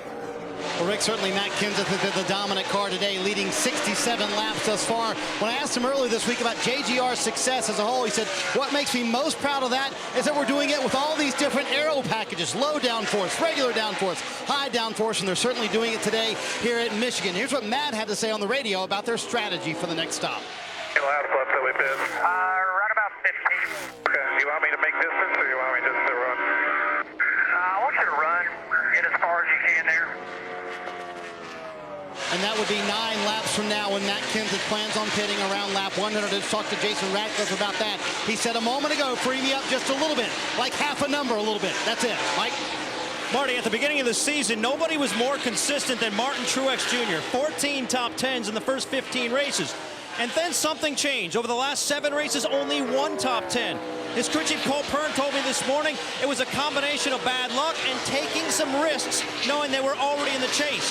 He said, however, with just 4 races remaining in the regular season, they're getting back to basics and going to the front. That's what they're doing here. Kelly? It's been 30 laps since the 18 of Kyle Busch came to pit road. Remember, he started from the back, now running in the top 3. He got his first win here at Michigan in the Truck Series, now has wins here in all 3 major touring series for NASCAR. He said, the harder I drive in, I'm on the splitter. It's between the Toyota sticker and the right side is what he's telling his crew chief, Marty. Kelly, you see Kevin Harvick stalking Kyle Busch back there. He's the highest of the runners who pitted at lap 73. He took on 2 tires at that time. Rodney Childers said, listen, we're 7 laps short on our window. You see him going around Kyle Busch as they go into turn 1, move Kevin Harvick to the 3rd position now. But I want to get off sequence with those leaders. That's what Jeff and Steve talked about a moment ago. Harvick trying to play the strategy to get out front. Mike? Over the last 10 laps or so, Clint Bowyer has given up 3 positions on the racetrack. Reason being, he's awfully tight. He's being forced to back up the corner. Crew chief just told him, don't worry, we have a plan. We'll fix you up. Just keep digging, be smooth, and especially be smart, Marty. Joey Logano coming off the momentum from the win at Watkins Glen, Mike, and he said earlier this week, our team is so much better right now. We're closer together as a team. We have better speed than we had last year, and I can't wait for Chicago. You see Denny Hamlin looking to go around him. He does that for the 6th position. Right now, Logano said he's losing the front tires the longer they run here, Dave. Marty, that's a good sign for the 11 of Denny Hamlin. His crew chief Dave Rogers told me this morning, I'm not sure we passed anybody in the top 15 in practice, but he was very glad with the way they unloaded here. They qualified 2nd, and the preparation, he said, by the team and by TRD with the motors was second to none. We'll see if he can keep going forward, passing cars. Kelly? The 41 of Kurt Busch. Remember, he won this race back in June. It was a rain-shortened race. His crew chief Tony Goodson said it felt good to come back here having that win, but it felt a lot better if they had the same aero kit. Kurt now saying that he's plowing through the center on this run. Earlier just saying, I'm just out of control loose. Kurt has his hands full in the 41. Behind him, Carl Edwards in the 19 car. He celebrated his birthday yesterday, although he kept it pretty quiet. This is a special track for Carl. He made his Cup debut here. Now he's saying the car's acting just like it did in practice, but a little bit worse. He says he's wrecking loose and on the splitter, Marty. Kelly, remember on that lap 73 stop, Austin Dillon took those 4 tires. They gave up a little track position. He restarted 14th. He has surged his way back up to 10th so far in this run. I asked Austin what's been the difference. He said, honestly, the coaching of Slugger Labby. He challenges me. I like that. I need that in a crew chief. He wants me to do better, and he makes me be better, and that's what he certainly has made him much better over the last few weeks. Right behind him, Brad Keselowski in the 2 car, the throwback to the Rusty Wallace paint scheme. He said he thought he had a vibration from a loose wheel earlier in this run. They determined it was not a loose wheel. The vibration still there for Brad Keselowski, however, and he said, guys are running me down on the straightaway, and they have no run off the corner. We need to get this figured out. Dave? Talked to Justin Alexander, Paul Menard's crew chief this morning. He says, I think we'll do well here because we always run here. A confident driver who got 2 right side Goodyear tires on his last time down pit road. That was under caution, lap 73. Marty? Dave, how about Kyle Larson? Started 30th today when everybody shuffled to the back of the field. Did not have a very good qualifying effort. He told me I just missed it in qualifying, but he's made his way up to the field to the 13th position. He said he's tight. Late exit right there coming off turn 2. That's where the car gets too tight for Kyle Larson. Another one of those guys who pitted in lap 73. He took fuel only, Kelly. There's the 31 of Ryan Newman, except he's got the name Buddy Baker above his door. Buddy was a friend and mentor of Ryan's. He helped him establish himself as a super speedway racer, and Ryan told me that it was a great honor to have a guy of his racing caliber help him through his career. He will be a pallbearer in Buddy Baker's funeral on Tuesday. Right now, Ryan's saying the car is way too tight. Hey, you remember the first caution of the day? David Reagan does, because it was him. He was spinning around in turn 1 of the very first lap of the race. They have recovered. They've been working on a loose race car, which is still loose and bouncy, but Reagan says it's better than what they had earlier. Mike? You know, Dave, over the course of his illustrious career, Michigan has been a tremendous track for Jeff Gordon. He has 3 wins here, and he's led over 1,000 laps.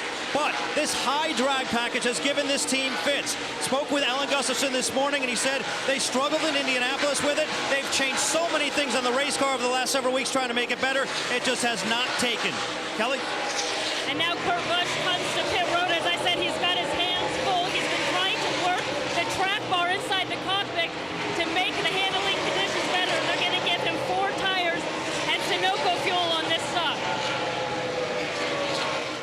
And so some green flag pit stops starting to take place. Matt Kenseth, race leader, will relinquish that lead as he comes onto pit road. Again, pit road speed has to be maintained. Mike?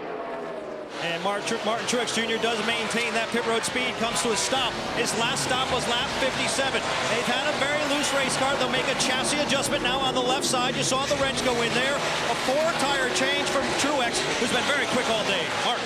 Mike, when I talked to Jason Ratcliffe this morning, the TRD cars, the JGR cars, getting a little less fuel mileage, not much, than the other cars for Matt Kenseth. He doesn't want much of a change. It's a little bit freed up. 4 tires for Matt Kenseth, the leader for much of the day.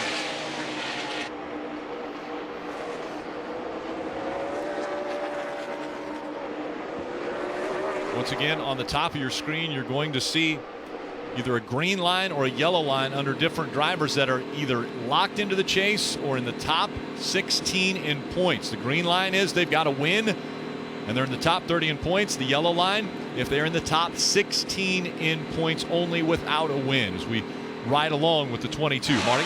Rick riding down pit road with Joey Logano. He said again to Todd Gordon, we just lost the front tires towards the end of that running, meaning the car got too tight, just didn't want to turn. It's going to be 4 Goodyear tires for Joey Logano. You see the wedge adjustment, trying to loosen him up just a little bit for Joey Logano, and a good stop so far for the 22 guys, running in the top 5 the entire day. Now Kyle Busch in the 18 car makes his way down. He actually sounds pretty happy with his car. He said, I'm just a little bit tight right now. That is it. Early on that run, I heard him give a big woo-hoo out on the radio. Kyle sounds like he's having a little bit of fun. It's going to be 4 tires yet again for the 18 car in Sunoco fuel. You see the adjustment right there as well.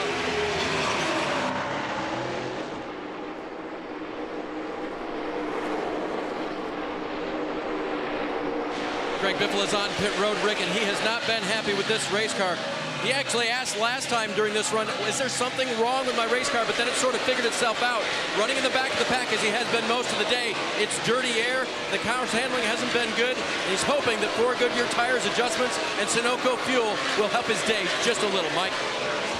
The most encouraging thing Jeff Gordon has said about his race car all day is that it's decent.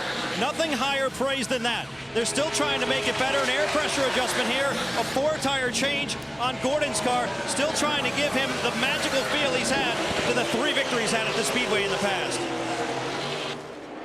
Just a quick update, guys, on the 78. We saw Martin Truex Jr. come down pit road, and he came down awfully slow. That's because he ran it to the very end of his fuel window. He was out of fuel as he came down pit road. Potentially a loose wheel for the 78.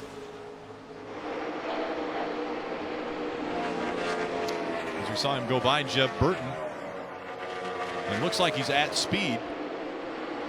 Kevin Harvick, the race leader after green flag pit stops have cycled through. Carl Edwards, Austin Dillon, Brad Keselowski, Paul Menard, the top 5.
NASCAR action next week is live from Tennessee on NBCSN. Saturday at 5:30 p.m. Eastern. Sprint Cup Series racing from Bristol, presented by No Escape. And Friday, Xfinity Series racing from the last great Coliseum.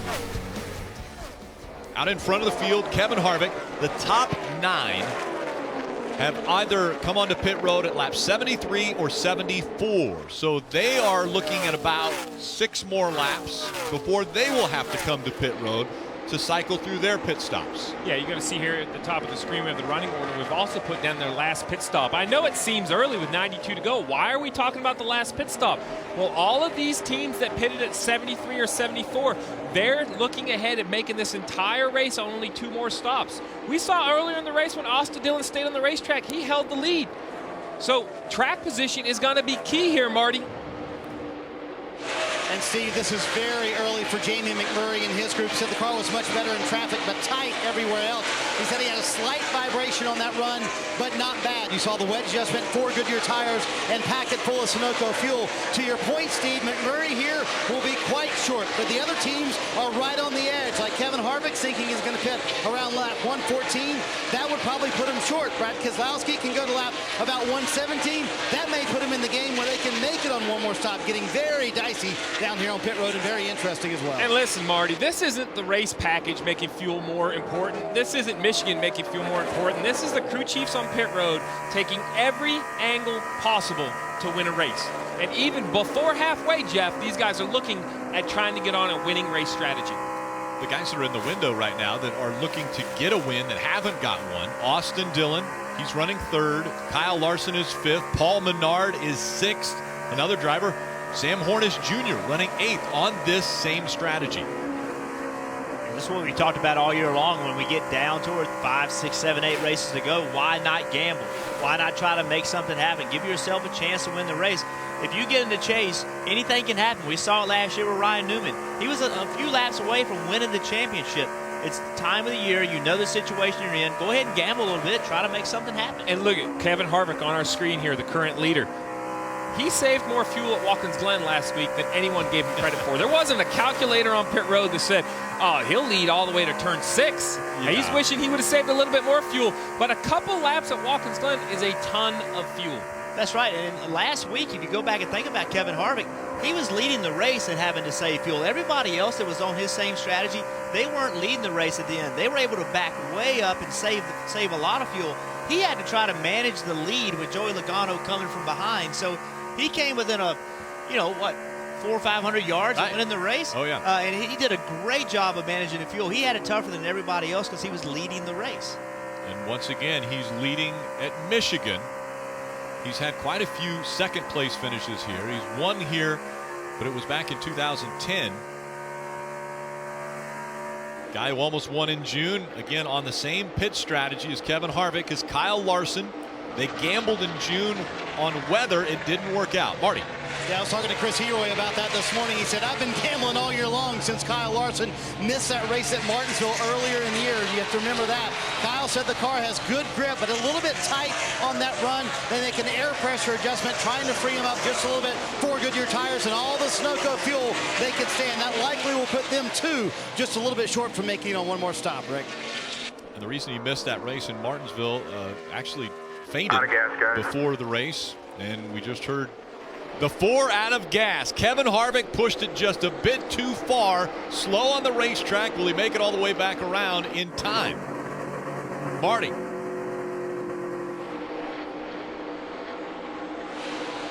And they told him just to judge his speed on entry as the best he could for Kevin Harvick. You see Brad Keselowski on pit road. It'll be 4 tires for Keselowski. This would be tough for them to stretch it all the way for here. Now Kevin Harvick is limping down pit road, trying to keep it going, and they're trying to decide whether they're going to take 2 or 4 tires here.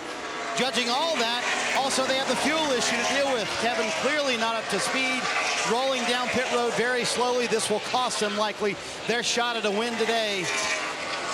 Rodney Childers coaching the team through it, calling for 4 tires, and this is excruciating for Kevin Harvick. Comes to pit road, the car absolutely silent for Kevin Harvick, and it'll be 4 tires, and they'll try to get it fired back up. And he does that. Kevin Harvick has the car refired, but again, ran out of fuel trying to get to pit road and stretched just next to last window. The fuel window between 39 and 42 laps. So if you do the math, they would still have to come back to pit road at least one more time.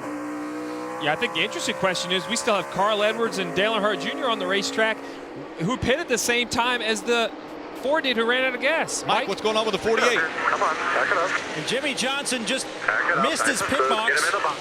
They're trying to get him back in the box, and this is not what this team wanted to have happen here. It's been a struggle with the race car throughout the course of the day, and this is an even bigger problem. The team can finally go to work once it's in the stall.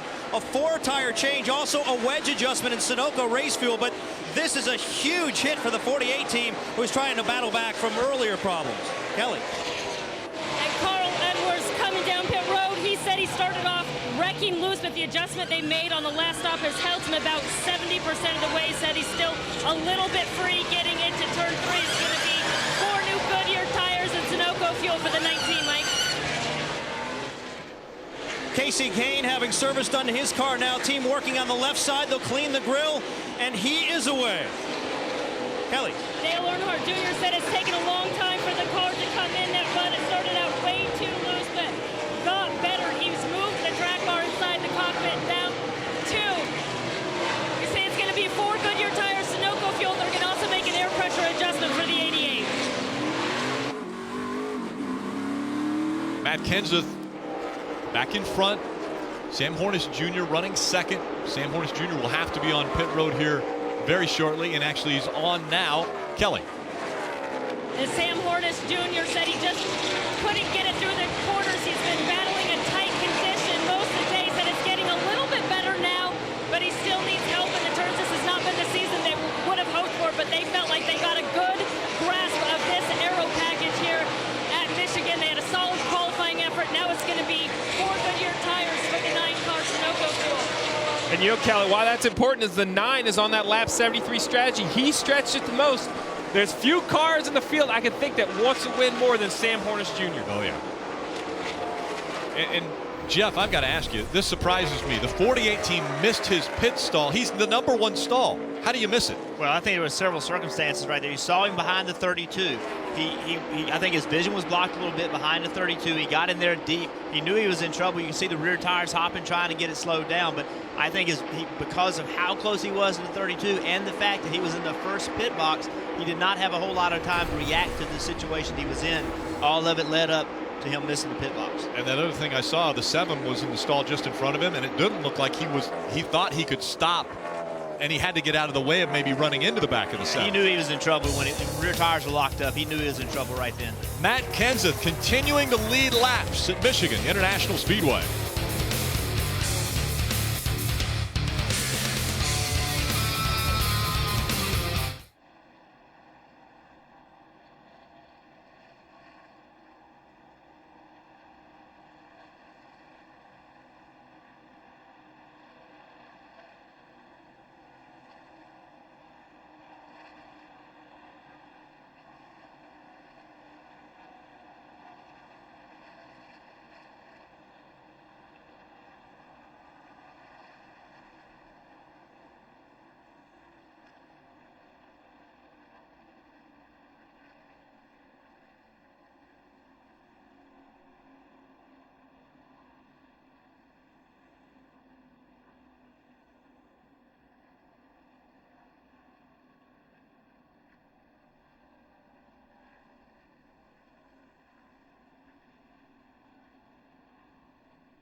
Fifth caution has come out at Michigan International Speedway for debris. There it is, piece of metal on the racetrack. And so the caution has come out. That will reset the field and reset some of this pit strategy. Pit road is open, and we see Matt Kenseth and Martin Truex Jr. ducking onto pit road. That was 1 and 2. Let's go to Mike. Clint Bowyer was saying he's been a little bit more free over the course of that run. The call from Billy Scott, a 2-tire change on the right side, also Sunoco race fuel. Meanwhile, the 78 a little bit tight. They'll also go with a 2-tire change, just over 6 seconds, Kelly. Kyle Busch saying, not bad, I've not adjusted the track bar at all, though it gets a little bit free in traffic. It is yet another 4-tire stop for the 18, Marty. Matt Kenseth already gone, 2 tires. He said all he did on that run was gave up a little right rear grip, but he was fairly happy with it. Kenseth with a strong run continuing today and strong on pit road as well. Yeah, we take a look at the race off of pit road, brought to you by Geico. Kenseth once again winning that race off of pit road. Martin Truex Jr. holding his position. Hamlin and Logano, 2 good stops, as well as Harvick.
I want to take a look at the lead changes presented by Sprint. 11 lead changes, and the reason we're showing you the 19, Carl Edwards will restart up front. He did not come to pit road. You can follow Miss Sprint Cup on Twitter now for a chance to win an autographed hat from today's Victory Lane. And could it be the 19 of Carl Edwards? It's quite possible. Let's listen in to the 19. Well, at least now you get to feel that clean air we've been so hopeful for. All right. Yeah, just remember to keep being aggressive on the savings here, because I'm sure leading will get a little worse mileage than we had there. At 10-4.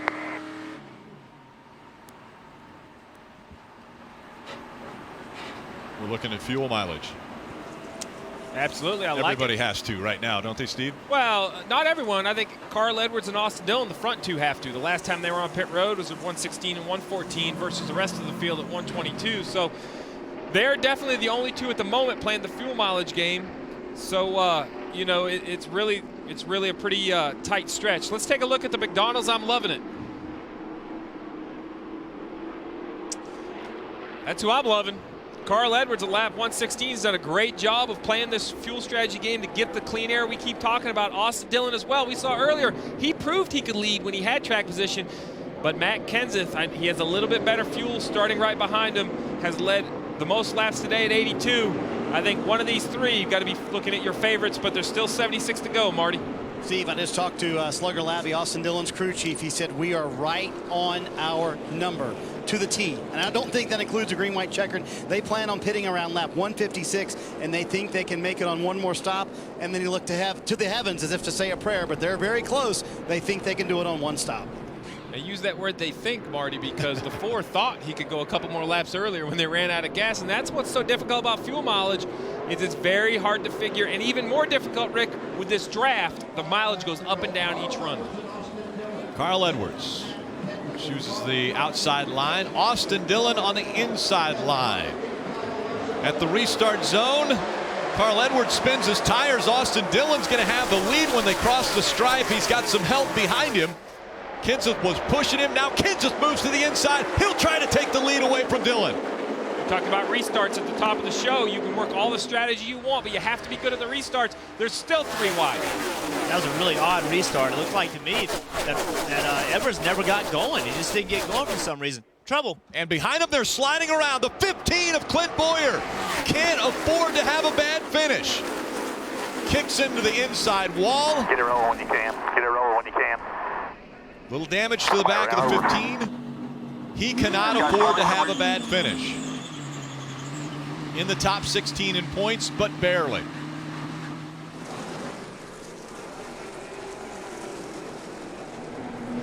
Take a look at what happened as they came out of turn number 2. Steve, you mentioned they were staying 3 wide through the turns. Yeah, right here in the middle of the pack, the 15 car trying to find some room, trying to make it 3 wide. Thinks he's clear up to the right, starts to move up against the wall. Ryan Newman's there, catches him in the right rear quarter panel, turns him into the outside wall, and from there it's just a slide back to the inside. He tried to let off the brakes, get it turned. He knew he was going to hit that inside wall. He tried to get it off. He's back in the gas right there, but couldn't keep it off the inside wall. And again, as you mentioned, 15 car and Clint Bowyer, they do not need a bad race. They were running well. The performance was good, but this wreck is really going to hurt their opportunity to make the chase. He was running 11th when the accident happened. 63 points ahead of 17th. So he's got a little bit of cushion, but he's way too close to that cut line for a problem. See, he missed a little bit underneath the 42. Yeah, I think they hit. I don't think he tried to go to the outside of the 42. I think they made contact, and that moved him up to the outside. You saw him turn the wheel the other way after he got hit in the right rear quarter panel. Mike. And guys, you can see all the work being done to the rear of this race car. Lots of sheet metal damage at the very least. Meanwhile, crew members looking underneath to assess suspension damage. They're working on the right side first, but man, there's a lot of damage on this race car that needs to be fixed. They're going to try to do it here on pit road, but it could be quite the repair job to do here. But they're giving it a good effort, trying to rip that rear fascia off, trying to get it back out of the racetrack without losing very much time. But it certainly looks like a big project, Kelly.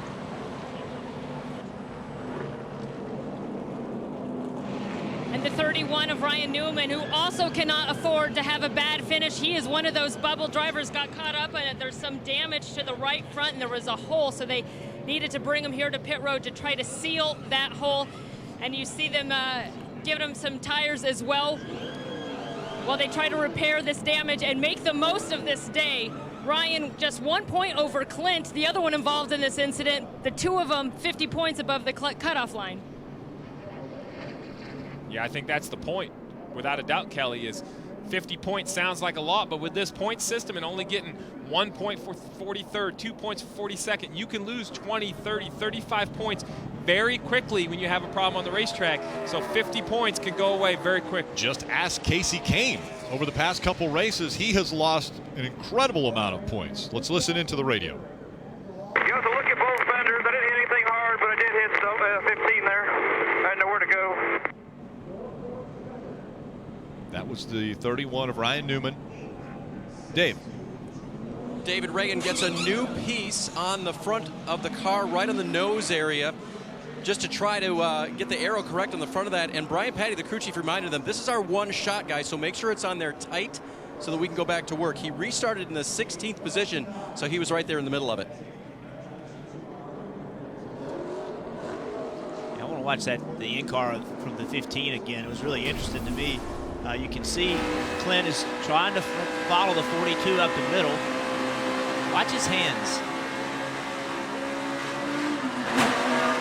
It looks like there was contact before. He didn't look like he was turning to the right to try to fill the spot. It looked like there was contact, and then he tried to react to it. It happened really quickly. And the 15 behind the wall and in the garage.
Welcome back to Michigan International Speedway, getting ready for another restart. But look back at the last restart where the 19 is the lead car. You see the 3 car get to the beginning of the the restart zone. The 3 car goes and the 19 does not go.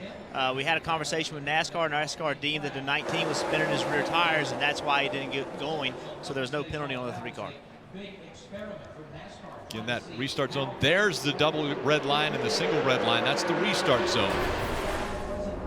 And now it's time for another one. This time it's Matt Kenseth on the outside of Austin Dillon as they get to the restart zone.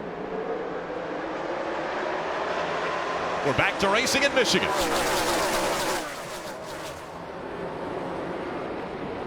Big move by Carl Edwards to the inside of the 3, trying to take second away. Down to the bottom of the racetrack. Can he hold on? He will move up into the second spot. Joe Gibbs Racing, 1 and 2. Denny Hamlin trying to make it 1, 2, 3. Austin Dillon trying to hang on to that 3rd spot. Going into turn 3. Trying to clear the 11. And Dillon will take 3rd back away from Denny Hamlin. Kenseth, Edwards, Austin Dillon, Denny Hamlin, Paul Menard, the top 5. Kyle Busch with an aggressive move under his brother Kurt Busch in the 41. But like you mentioned earlier, a big wiggle by Kurt Busch in the 41. That puts Kyle 3 wide, really tight with the 78. 78, almost a little contact with the 18 of Kyle Busch. And now Kyle Busch drops back after losing a little momentum. You see the 78 was so close to him. I'm sure that had Kyle loose and he couldn't go to the throttle as quickly as he wanted to. And now the momentum of all the cars from behind, they're coming, and he's lost 3 spots. Brad Keselowski goes by in the 2. Jeff Gordon's going to try to get by in the 24. Jeff Gordon making his final Michigan start. So Tony Stewart making a move underneath Casey Kane. That's the race for the lucky dog position. So these guys are going to be racing hard. The caution comes out. Who's ever in front of those 2 cars, between those 2 cars, they will get back in the lead lap. 19 cars on the lead lap. The last car on the lead lap is Eric Almirola. 3 wide as they go into 3. Casey Kane to the bottom and Dale Earnhardt Jr. down the middle. Jeff, you mentioned it the best. These guys are racing for their race really at this point. With 68 laps to go, they have to work their way back on the lead lap. Casey Kane is trying to beat Tony Stewart and Jimmie Johnson. Those are 3 guys we expect to be racing for the win, and here they are battling for the lucky dog. And remember, Clint Bowyer is now in 41st. He's off the racetrack working on that car. So Casey Kane, every spot he can pick up is a point that he gains on Clint Bowyer. So this restart could be huge when the caution comes out. Right now, he would be in the lead lap. He could get a top 10 finish out of the day and gain a tremendous amount of points on Clint. Take a look at the points. Clint Bowyer, as you mentioned, behind the wall in the garage. And Eric Almirola, 29 points back out of that 16th spot. And Eric is in the lead lap right now. He's currently in 19th spot, and he is in the lead lap. Casey Kane, 1 spot out of the lead lap. He is 20th, but a lap down in that position for the free pass. Were a caution to come out. Mike. Repairs continue in the garage, Rick, on the 15 car, but it goes well beyond the rear end damage. They're concentrating on the right front suspension. There's bent control arms. Just to give you an idea how important it is to get this 15 car back out on the racetrack, moments ago I counted the number of people working on this race car. I counted unofficially 19 people, and it seems like that crowd has gotten even bigger since I counted. So obviously it's pretty important to get this car back out there. Possibility of a championship. Tony Stewart sliding out of turn number 4. And the caution comes out again. He was one of those cars that were running extremely hard for that chase spot. He was 21st when he spun, or excuse me, not the chase, the lucky dog. The 20th was the free pass car. He had to get up in front of Casey Kane. So the 5 of Casey Kane is now going to get the free pass and will be back on the lead lap. That'll help the points. A lot more in front of him now that he's on the lead lap. But he's got to take advantage of it. You know, they've got to find a way to get a good finish out of this. Bowyer's having trouble. They've got to take advantage of this opportunity. And there's what's happening with Clint Bowyer. The 15 car in the garage as they continue to work not only on the front but the rear of that car. Here's Tony Stewart coming through 3 and 4. Gets up the racetrack, just gets loose. Car comes around, stays in the throttle to keep him going up against the wall. Then he locks it down, never hit anything. And no one hit him. A 1-car incident that brings out the 7th caution of the day. 10 is the record number of cautions at Michigan. We still have 64 laps to go. You know, there's a skill to this. He is once he got out of control, he didn't quit driving. He saw 21 get in the wall trying to avoid him, but Tony didn't quit driving. He stayed in the throttle. Once he had the car in a position where he knew it wasn't going to go back up against the wall, then he just locked it down. And then when the car went low, he turned the wheels to right, let off the brakes. There's a skill to that. It's not, you're not just along for the ride. He didn't hit anything because of what he did inside that race car. Still driving it while you're wrecking. Never quit, never give up. Pit road is open. The 14 is on pit road. We'll need at least 4 fresh tires. Who will come to pit road now? Matt Kenseth was on pit road at lap 122. We've only gone 14 laps since he was on pit road. Carl Edwards, it was 116 for him. That's 20 laps, half a fuel run. Yeah, I expect everybody in the top 10, top 12 to stay on the racetrack. I don't think it's valuable enough to come get tires. Everybody likes the position they're at on fuel. So we see the first taker, Brad Keselowski. He was in the 10th position. Brad Keselowski bringing a few of the guys that were behind him with him on pit road, including Kyle Busch, trying to stay in that top 30 in points so he can stay in the chase. Mike. Casey Kane real happy with his race car. No adjustments is the call from Keith Rodden. They are going to go a 4-tire change, and they may stay just a little bit longer to make sure they get every ounce of fuel in it. Kelly? Kyle Busch has been happy with his race car. This was just a fuel-only stop to top him off, Marty. And as Steve mentioned, Brad Keselowski, the top of those cars to come down. He was running 10th. It's going to be 4 tires, pack it full of fuel, Paul Wolfe said. Make sure they get all they can in. Steve, that sort of sets them up maybe for that last stop, fuel only. Who knows? So Kenseth still out front. They stayed on the racetrack. The reason for the caution, a wild ride for Tony Stewart.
The 7th caution from Michigan International Speedway. We want to go down to the Toyota Camry on-track car and talk about some of the adjustments that these drivers are able to make. Yeah, Rick, we've talked all day long about how the cars handle very differently out in front in clean air versus back in traffic. Well, one tool that the drivers have is right here on the steering wheel. This switch right there allows them to move the track bar up and down on their own. They no longer have to come to pit road to make that adjustment. That's something new for this year, and that's what these drivers are using. As they get back in traffic and their car gets free, they have to lower that track bar, secure the car up, and get the car handling at least closer to how it handled when it was in clean air. Yeah. We heard some of the spotters talking about it a little while ago. They said that the drivers are moving them more today than you've ever heard them moving, and they're moving them from the beginning of the run to the end of the run, and then also based on where they are in traffic. They're just wearing the things out, trying to help the cars while the cars are in different situations. Matt Kenseth back out in front. He's already led 95 laps of this race. This is what they had to say on the radio just moments ago. Still 11, the spec approximately the same thing, crazy. Might do it a little bit different, but not a lot. That 19's hell-bent on election to jump in the start here, I'm sure, after that last one. So with the 3, so just tell them to be ready. So a little strategy among teammates, letting him know, or? Well, which teammate? Because the 19's to the inside of him, but his other teammates behind him. So there's a lot of Joe Gibbs teammates in the front 2 rows. And as much as the 20, cares about his teammates, he cares about himself. So he wants to clear the 19 into turn 1. He knows how important track position is. Both of them understand the fuel windows. Carl Edwards and Matt Kenseth are 2 very veteran race car drivers. They understand how important every one of these restarts are.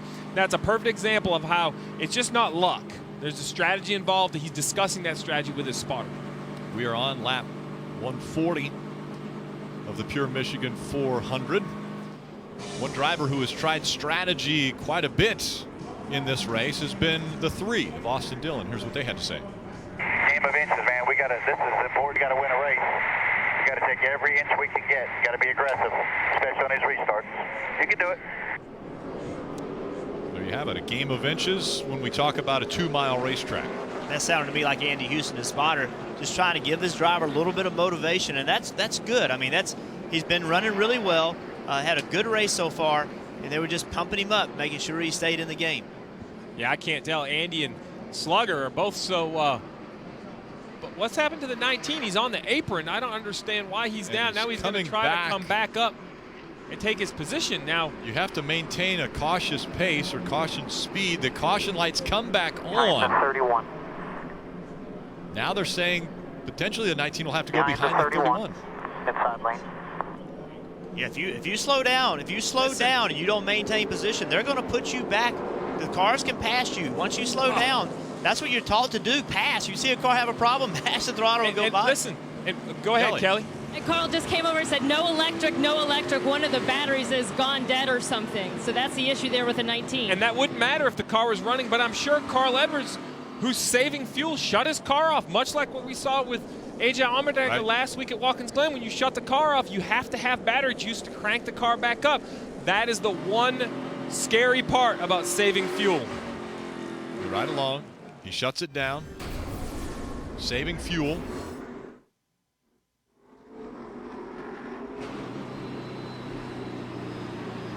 Yeah, it just took a long time to get fired back up. You can see what he did. What he did was he wasn't using the starter switch. He put the ignition on, and he's got it in gear, and he's just letting the rear tires turn the transmission and ultimately turn the engine, and that fires the engine. But the engine just didn't fire. If you don't maintain a reasonable speed under caution, you lose those spots. And we saw Marcus Ambrose lose a race because of that very situation, trying to save fuel, shutting the car off, couldn't get it fired back up. Now we see Carl Edwards lose 5 positions on the inside line, which means he's losing almost 10 spots. Everyone knows there's that risk. Why do you shut the car off? Because it saves a ton of fuel. It's easy to say, well, you can't do that. If you can't do that, then you have one arm tied behind your back versus everyone else you're trying to fuel race. You have to do that. Absolutely. Absolutely have to do it. And as we heard the spotter say to Austin Dillon, it's a game of inches. Get everything you can, be aggressive. Well, he's on the inside line as the fans back on their feet here at Michigan. Green flag back in the air.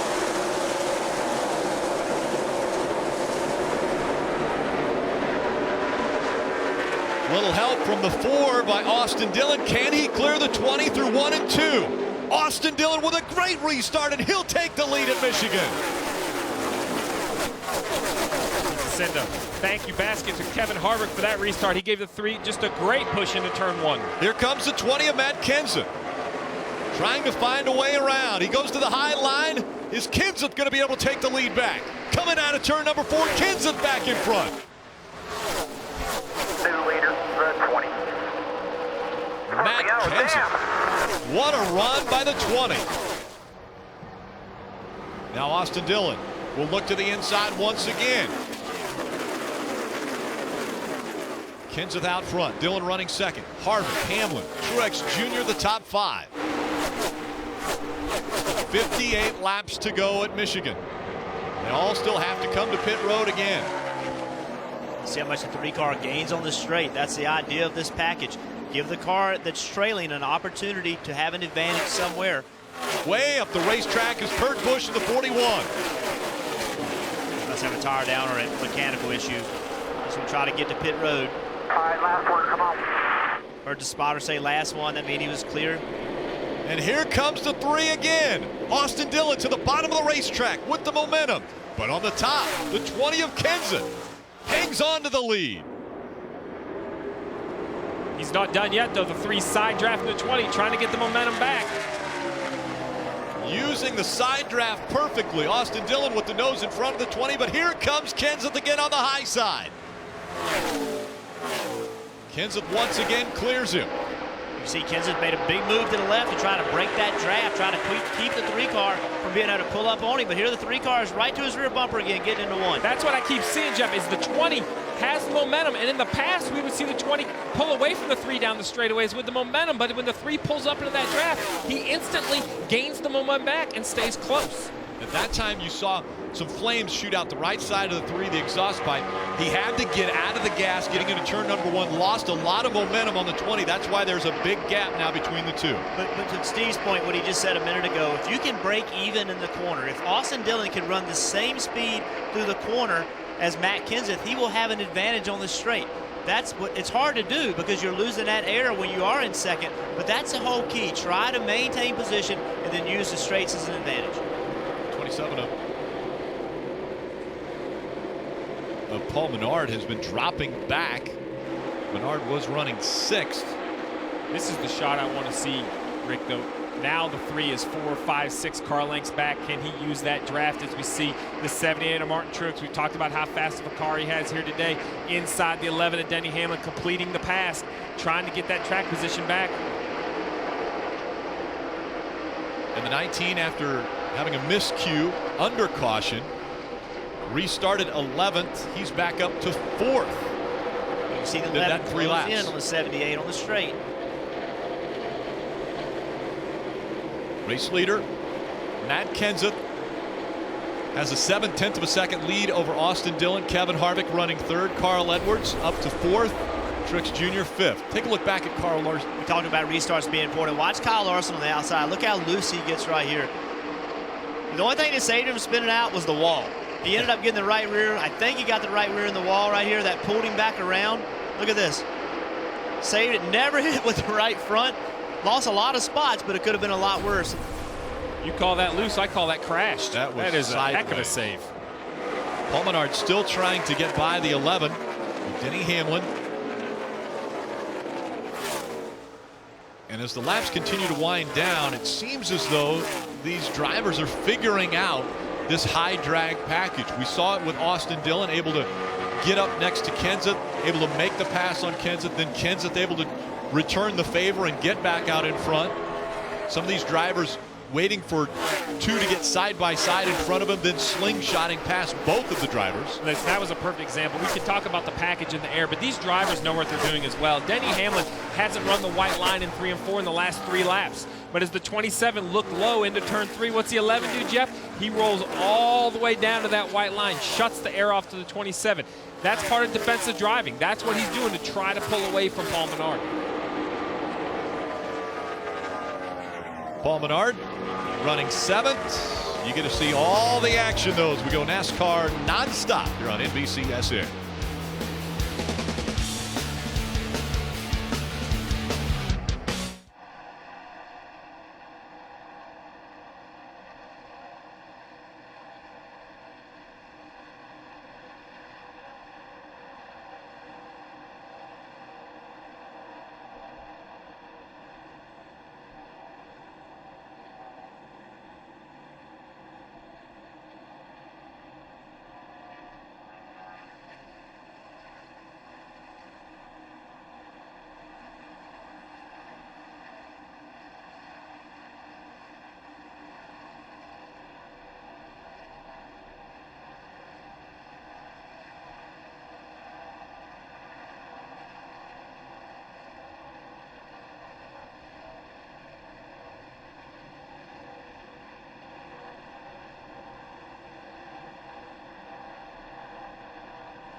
Welcome back to the Irish Hills in Michigan International Speedway as Matt Kenseth remains out front. The most laps led, presented by Sprints, will go to Matt Kenseth. He will lead the most laps here at Michigan. You join All-In Wireless from Sprint, get unlimited talk, text, and high-speed data, and pick your smartphone for just $80 a month. Matt Kenseth continues to add to his laps led. And let's go through the field. We'll start with Marty Snyder. Rick, Matt Kenseth has locked it up to lead the most laps today. He's led 110 laps. He actually apologized to the guys on the radio, sort of jokingly, for the excitement on the restart. And then he said once he got out front, quote, "I'm out of here." And he certainly has checked out so far, trying for his third Michigan win. You know, Austin Dillon really gave it a good run on that restart. Now, talking to Slugger Labby about this yesterday, he said that has been one of the main focuses between he and Austin Dillon, getting him better on restarts. On Sundays, he hands him a drive, and he has to watch that video all week long and learn what he did on restarts and how he can do it better. Big point of emphasis, he's been able to keep it up front. How about the recovery in third for Kevin Harvick? Ran out of fuel earlier, lost a ton of track time. In fact, was 31 seconds behind. They have now rallied to third. Harvick said the build-up takes a while to go off for the tires, but now the cars come in very nicely. Very happy with the way the 4 car is handling. Mike? No one in the 78 camp would like to win here more than crew chief Cole Pern. This is somewhat of a home game. Although he's not from the United States, he's from nearby London, Ontario. This is his home track. He remembers coming here as a child watching races, and he's hoping to fulfill a dream by winning today. They're running inside the top 5. He still is within striking distance, but Martin Truex Jr. has been saying this is the loosest his car's been all day, Kelly.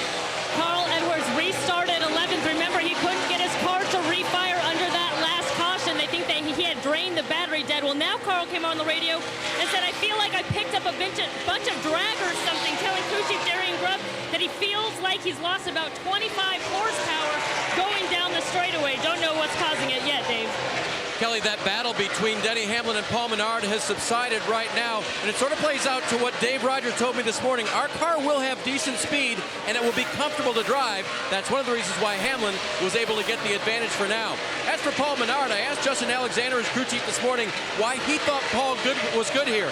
And he says, "I think our cars themselves are good with these racetracks. We stay on the throttle a long time. You don't use a lot of braking on these." And I know Tom Sneva may have been the gas man, but I guess you could call Paul Menard the gas man in that case, Marty. Dave, Joey Logano's been solidly in the top 10 all day long, and he's been really working that track bar inside the car. He said he's 3/4 tight in the center, 3/4 loose off the corner. So he's both tight and loose in that 22 car, trying for yet another top 5. This team continues their strong roll. Kelly? Kyle Busch came into this race 30th in points and just barely chase eligible. Now he's running inside the top 10. He does have a win here at Michigan, but it has not been good in recent years. His last 4 starts here, he hasn't had a finish better than 31st. He said he just wanted to come here, top 15, top 20, whatever he could get, he would take the points. Well, he's running inside the top 10 now, Marty. Kelly, just like Kyle Busch, Brad Keselowski, one of those guys who pitted on lap 137. They're hoping how that pays off when they took off 4 tires on that stop, is that on their final stop, they can go a little bit shorter. 2 tires, maybe fuel only, who knows? Brad radioed to Paul Wolf a moment ago. "I really feel like our car is better on the longer runs." They would love to see this thing go green if they can. Kelly? Dale Earnhardt Jr.'s 2 wins this season have both come on restrictor plate races. His crew chief Greg Guy said, "We don't need a win before the chase, but it would be really good for confidence." Right now, Dale Jr. looking for grip. He's running high on the track. He says it's too loose up there. There's too much of a wake up there. But he doesn't want them to tighten him up on their next stop either, Mike. Kelly, Jeff Gordon is 14th on the chase grid, 58 points to the good. Earlier this week, he was asked about that particular cushion in points, and he laughed and said, "What cushion?" He doesn't feel comfortable at all. He feels like he would love to have a win. He said, "We don't necessarily need a win, but we want one to make us feel a little bit easier." He said, though, if we can't get a win, a top 10 will help us along the way. They're 12th right now as they approach that goal, Kelly. Mike, Ryan Newman expressed similar sentiments to me, said he did not feel comfortable coming into this race. 15th in points, just 51 points ahead of the chase cutoff line, but as crew chief Luke Lambert said, he is comfortable with the team, that the direction I should say the team is headed. They had a mid-season slump, but he feels like they're getting better week by week, running in the top 15 now, Marty. Kelly, we started the day talking to Jamie McMurray, the highest runner of the guys who have not won this year in the chase grid. I asked him, are you a little bit worried about these restarts today because they're predicted to be so crazy? They've turned out to be crazy, but McMurray said, no, we have to be aggressive. We have to stay aggressive in these final 4 regular season races to lock ourselves into the chase. If he can do that, it'll be the first time Jamie McMurray has ever done that in his career. Really loose right now for McMurray on the track, Mike.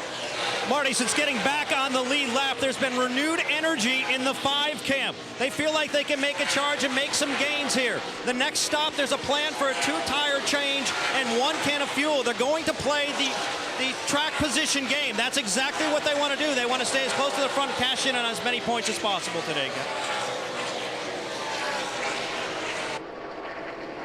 15 was in the garage. They made it back out on the track, turned a couple laps, but obviously they want to check to make sure everything is holding up, Mike. That's exactly the case, Rick. You know, you pretty much have one shot at this once you pull outside the garage and get back on the racetrack. They want to make sure that everything is right. As we documented, they worked on the right front suspension in the garage. You can see there's plenty of attention being paid to that area of the race car right now, in particular the fenders. Pit road starting to get busy here. Martin Truex Jr. on pit road as well. This could be probably his last stop of the day. We'll see. 38 laps to go, 4 tires and fuel for Truex. Kelly? Earl Edwards said he had felt like he lost about 25 horsepower on the straightaways. He's also saying that the 19 is just a little bit tight. It is 4 tires and fuel for the 19, Marty. Kelly, Kevin Harvick pitched from 30, said his car just a little bit looser towards the end of that run, but very happy with how it handled. We'll see with the cycles them out. Pitting a little bit earlier, not going to take any chances on running out of fuel again.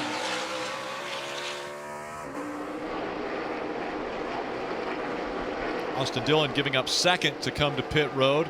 He was last on pit road on lap 122, so 41 laps ago. Marty.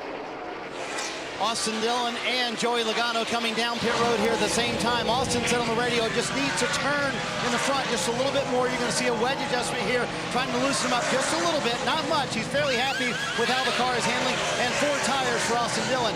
Joey Logano right behind him on pit road. He's pitting for 4 tires as well. And fuel, he said it was a little too tight in the middle, a little too loose off the corners. They made a wedge adjustment earlier, also an air pressure adjustment, and cleaning the grill for Logano. Nice stop for the 22 bunch. Denny Hamlin is 5 laps further into his window than they thought they might need to go. So this is a good sign. They should have plenty of fuel. Pretty far into the pit box right there is Hamlin, but he'll get just a slight air pressure adjustment and Sunoco fuel, Marty. Matt Kenseth really happy with the car out front. There'll be no changes on this stop for Kenseth. 4 tires for him as well, and a fairly quick stop for Matt Kenseth and his group as well. Again, leading for much of this race today, the dominant car. They've also had a really good day here on pit road, Kelly. The 9 car of Sam Hornish Jr., he has been battling a tight car for most of this day. They've been working to try to loosen him up throughout the day. You see that this is a 4-tire stop for the 9 car, Sunoco fuel.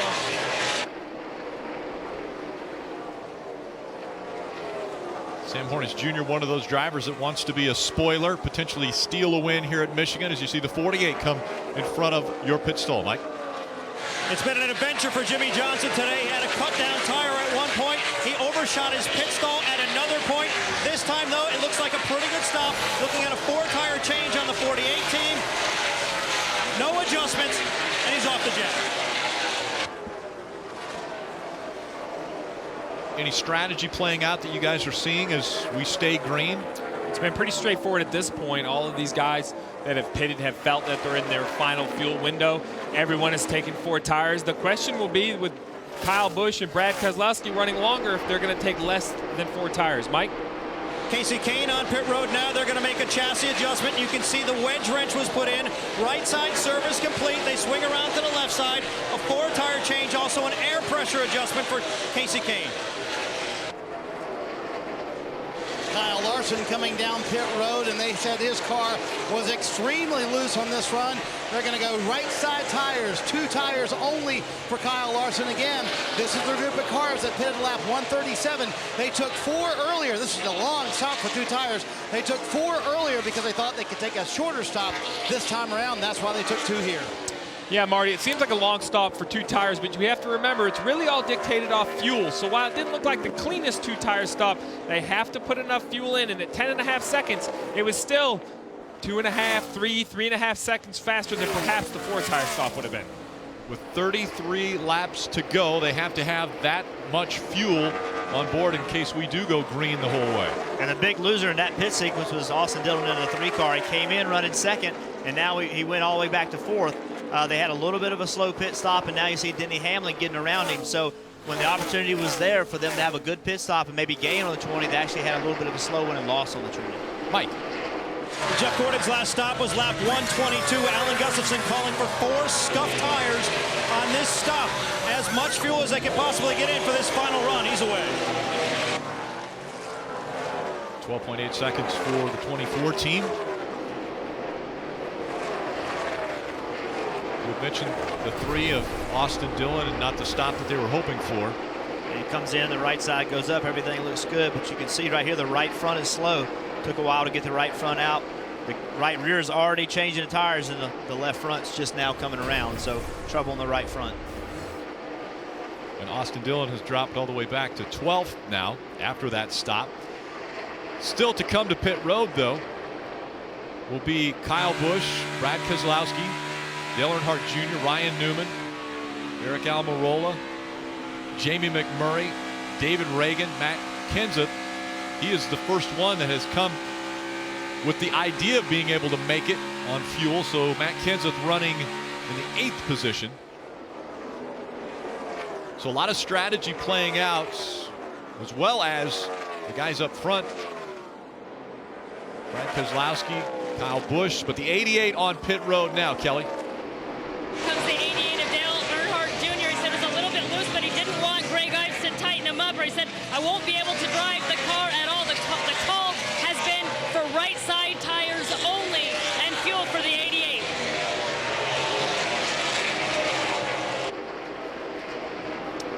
And you see the advantage, 9.4 seconds on the pit stop for Dale Earnhardt Jr. That's a little bit quicker than some of the other guys, Dave. Greg Biffle is in, still a lap off the pace today. Tough day for the 16 bunch. Really haven't done what they want to accomplish here at a track where they've won 4 times in the past. Big chassis adjustment to try to get Biffle to the end. Marty? And guys, a lot of debate on the 2-car radio. Brad Keselowski and Paul Wolfe. Brad kind of wanted 4 tires, but didn't think 2 would gain them that much track position. What's more important today, tires or that all-important track position? It's going to be a 2-tire stop, and that's it for Brad Keselowski. Kelly? Ryan Newman saying that he's still just a little bit too tight. They're going to add a little tape to the grill. It was 2 tires and fuel and an air pressure adjustment for the 31. Brad Keselowski's pit stop, 7.1 seconds. That could be the difference if we stay green. Kyle Busch still out front. He came to pit road at lap 137 the last time, as did Eric Almirola, Jamie McMurray, David Reagan. The 1, McMurray on pit road. Marty. Jamie McMurray come down pit road. He said it feels like the motor just bogs down when he's in the high line, so he had to run low for much of that run. Said he needs to be freed up just a little bit. Matt McCall said, go on me. Going to be 2 tires and all the fuel they can stand to get into the finish of this race. Holding for McCall, he says, about back on the track. Kyle Busch, he also is on pit road now, following after McMurray, who's leaving pit road. Kyle Busch now coming in for his service, Kelly. And he's saying, hey, get the balance of the fuel just right, and we should be good to go. The calls for 4 tires for the 18. They've been giving him 4-tire stops all day long, and it's paid off as he's worked his way from the back of the field well inside the top 10. It has to be a different mentality for the 18 team. Instead of just doing a 2-tire stop, trying to save as much time, get back out there, do they have to be more cautious because they're right on that line of finishing 30th in points? They've got to be inside the top 30 in points if they want to make the chase. Well, I think at this point they have to be deliberate. It doesn't appear that they've had the fastest car here today. You know, Matt Kenseth is still out in the lead, although Kevin Harvick in the 4 has chopped into his lead a little bit. The 18 needs to be a little conservative because he needs those points, where the 43 on screen of Eric Almirola, you know, he's the example of a guy who needs to win a race. He's currently leading this race. He definitely needs to come to pit road for fuel, but looking for a caution, maybe something that would open up his opportunities, Dave. David Reagan is on pit road. He codes crew chief Brian Patty. I don't know what to tell you to make it better. It's really, really good right now. So they're just going to take 2 right tires and get him fuel to the end.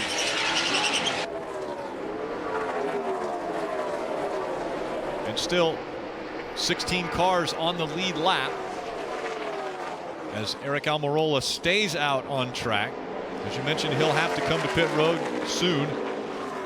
Yeah, and behind him, about 13 seconds behind him, is Matt Kenseth, who's already pitted, had his service. Really, the race at this point is between the 20 of Matt Kenseth and the 4 of Kevin Harvick.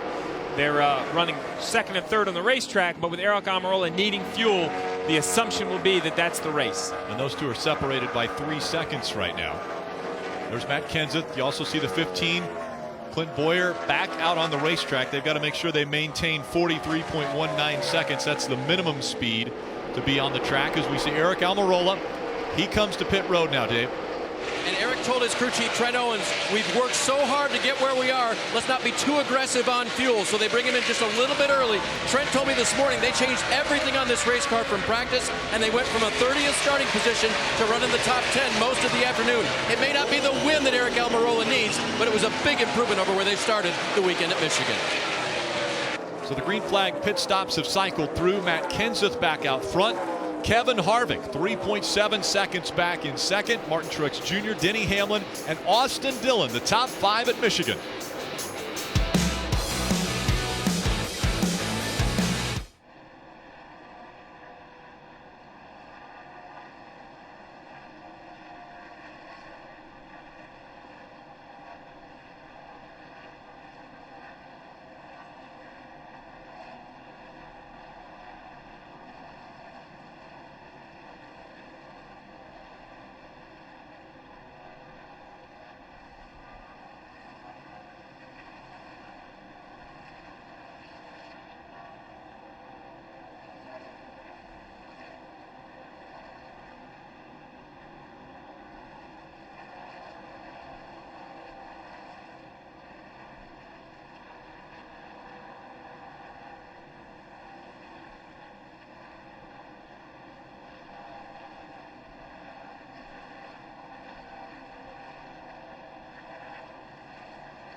NASCAR on NBCSN is brought to you by The Transporter Refueled in theaters and IMAX September 4th. And by Sprint. Check out the new All-In plan at sprint.com/all-in. 20 laps remaining at Michigan. We've completed 180. 127 of those have been led by Matt Kenseth. How does this affect the chase grid with how people have run today? Especially Clint Bowyer after getting into the inside wall after coming off of turn 2. He has lost 26 points to Aric Almirola. You look a lot closer now at the cut line. And I think more important than losing to Almirola, look how much he's lost to Ryan Newman. And so the reason that's important is if we get a new winner, then Clint Bowyer would be knocked out. So he now is almost 30 points behind Ryan Newman. To me, that's the bigger issue, is that you got to protect not only from behind, but you also got to protect the guys coming back to you, because of a new winner coming in. So this could be a costly race for Clint Bowyer. He is praying there are no new winners. It's in his best, unless he's one of them. Right. But it's in his best interest for there not to be a new winner, and then he can continue to race for points. If so, he'll be okay. But if not, then he could be in big trouble. And a reminder at the top of your screen when we talk about the chase, underneath the drivers' names, if you see a green line, that means that they have won. And around goes the 48. Jimmie Johnson around again. Looks like he has damage on the right front. And the caution comes out for the 8th time. Damage to the right front of the 48.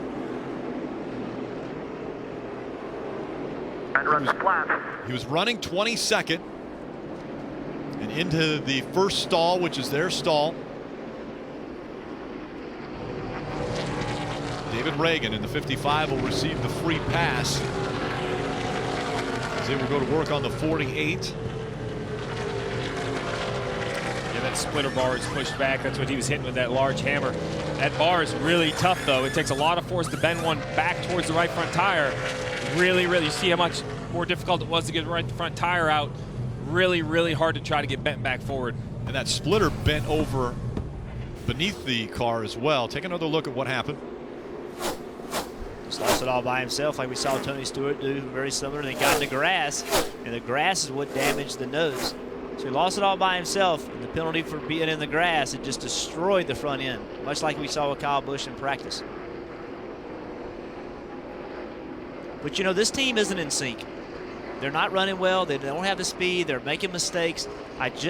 You know, they've found a way every year to be better when the chase started, but they're not in sync right now. And as we look forward, just 4 races, including this one, to go, they've got to start getting into sync because we've got some drivers making their way onto pit road, led by the 22 of Joey Logano. Kelly.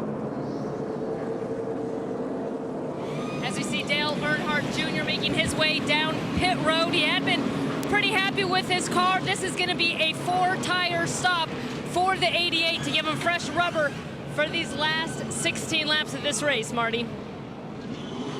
Kelly, with 18 cars on the lead lap, Joey Logano and his team decided why not come down and take tires. Going to be 2 tires for Logano. He said he just gets so tight, he loses all of his speed towards the end of a run. They also made a wedge adjustment on that 22 car. The 48 and 41 will be penalized for pitting too soon. The 48 obviously needing to do the repairs, but the 41 penalized for pitting too soon.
Today's aerial coverage provided by our partners at Smithfield Foods. Giving us some great shots on a partly cloudy day here in Brooklyn, Michigan. F1 returns to NBCSN next Sunday from Belgium. It's the circuit's longest track, and it will certainly be a challenge. Catch the Formula One Belgian Grand Prix. That's next Sunday on NBCSN at 7:30 a.m. Take a look at our race recap with just 15 laps to go. Because they had to go to a backup car, the 18 of Kyle Busch goes to the back to start the race and decides to stay there, and probably a good move as David Reagan on lap 1 turned around, but he moved up quickly. Once he decided he thought it was safe and understood what the car was going to do, he took off going. 78 and the 4 both running out of gas, trying to extend their fuel window. Yeah, and then Clint Bowyer, it's definitely not been the day Clint Bowyer's looked for. You see here, little contact between him and the 31. He gets in the outside wall, spins down, also collects the inside wall. Currently 41st, a little over 30 laps behind. They were in the garage and had a lot of work to do. How about the restart? Carl Edwards on the outside, Dillon on the inside. A little controversy. It looks like the 3 takes off before the 19. NASCAR deemed that the 19 spun the rear tires. There was no penalty. And then the 19 trying to save fuel. Couldn't get the car fired back up again. So he drops back. The 48 most recently getting loose on his own through 3 and 4 and into the grass, and all that damage to the right front. Marty? Rick, it's been an eventful day for Rodney Childers and Kevin Harvick. Considering you ran out of fuel and looked like you might be out of it, I'm sure you feel pretty good with where you are. How good do you feel about this restart, though? And can he pass the 20? Well, we've had a good Jimmie Johnson Chevrolet all weekend long. It's just been really hard to pass, and all the guys have done a good job. To be able to come back from that mistake and to be here sitting on the front row with a shot at it is all we can ask for. So we'll see what we got. You know, if anybody can do it, he can. And Rick, we all know, the drivers all know, it's going to come down to this restart. It's going to be exciting. Absolutely, and some drivers are talking to their crew chiefs and spotters. The 11 had this to say. Will you get with the 20 and please tell him to give me a signal out the window? If he doesn't want to, just say, you know, it's best for him not to, but I don't know what to expect, and I'm trying to push him here. I have a better chance of pushing him when I can anticipate when he's going to go. Yeah, Denny's wanting to push Matt to try to help them get the lead, and he's needing that signal to know when to start going. If he doesn't go soon enough, then Matt will drive away from him. He'll never have an opportunity to push him. Matt Kenseth on the outside. Kevin Harvick on the inside. Green flag back in the air. Oh, the 78 did a much better job of getting to the 4. Let's see if they can take advantage of it. I think he may clear him. The 78 did a great job. They do a little side drafting as they enter turn 1. The momentum has worked for most on the outside. Will it work again for Kenseth? It does. Kenseth clears the 4 of Harvick. Denny Hamlin slots back in 3rd.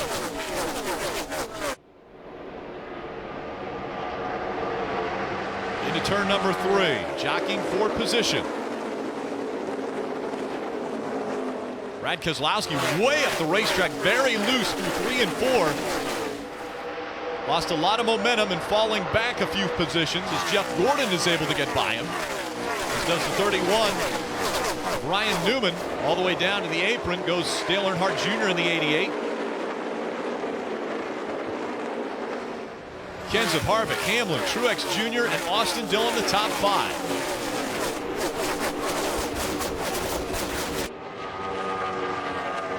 "12 laps of racing to go at Michigan." A big move by the 88. Dale Earnhardt Jr. trying to get by that 2. Joey Logano makes the same move at the same time and stalls the 88. He's not able to keep going. And Martin Truex Jr.'s got by the 11 and Denny Hamlin for 3rd. Now Jr. again all the way to the bottom of the racetrack to try to get by the 2. Here comes the 18 of Kyle Busch. 18 had a big run on Junior. Was being pushed by McMurray, trying to make the move on the inside, just couldn't get there.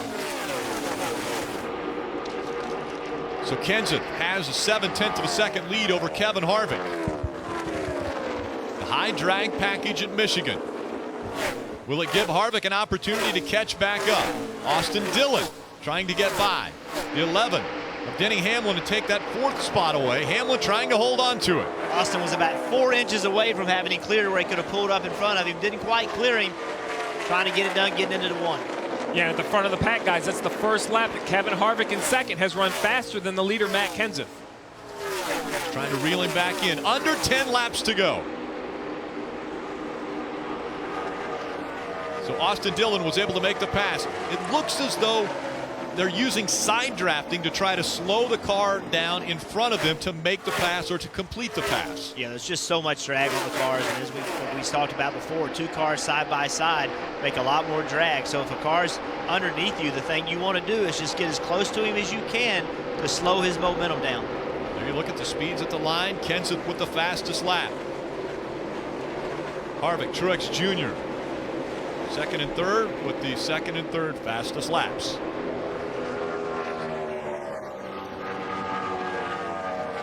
Big move for the 22. Joey Logano trying to get by Paul Menard. Separating themselves by a great distance to see if they can keep that momentum up. And Logano will complete the pass.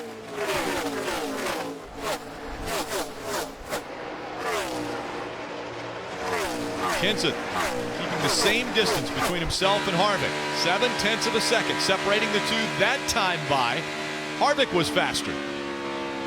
You see Paul Menard trying to catch Joey Logano. Paul Menard is one of those bubble drivers we've been talking about, trying to make the chase, and then right behind him is Ryan Newman. So 8th and 9th right now, that would be good runs for both of those cars trying to work their way into the chase. Eric Almirola running 15th on the lead lap. Clint Bowyer, his closest competitor in the chase, 41st. And I'm always amazed at the 31, how good of a job they do of being at the end of the race in the best track position they've had all day. In a little bit of a pit sequence, they got up further than that, but this is the highest they've run all day long. It's 7 laps to go. They might get a top 10 out of this, and their strategy, everything they do is about gaining points. They take real advantage of it. In my eyes, they do better than everybody on the racetrack about getting good finishes when you compare where they run during the race. 56 points in front of 17th is Ryan Newman. 24 points in front of Almirola is Clint Bowyer. Again, Bowyer 41st. He's 34 laps down. Won't be able to make up any of those laps on anyone in front of him, so he will finish 41st today. And Newman's average running position today in this race is 14th, and he just passed for 7th. He just passed for 8th, I'm sorry. That's an example of how it isn't always the fastest car. It's pit strategy. It's Ryan Newman doing a great job on restarts, not giving up spots on restarts. So there's a lot of different ways to get good finishes. That's the way this team does it. Newman's able to get by Earnhardt Jr., Paul Menard. Newman in that 8th position. Kenseth, a little bit more distance now between himself and Kevin Harvick, as we have under 6 laps of racing to go. Matt Kenseth has been dominant. He's already led 141 laps today. Menard's racing all these guys. Menard last pitted on lap 164, Earnhardt Jr. on 184, Busch on 173, Keselowski 171, so they have a little fresher tires. Newman pitted on 184 also. So in this group, without a doubt, Paul Menard has the oldest tires. How about the job that the 3 of Austin Dillon has done? After having an engine expire on him in practice, they have to change an engine, they have to go to the back to start the race, and running in the top 5 here at Michigan. He's running 4th. And I think more importantly, it's the work they've been doing over the last month, 6 weeks. You know, they're just not going to run well today. They've been running much better over the last month. So that's what you want to see with a team.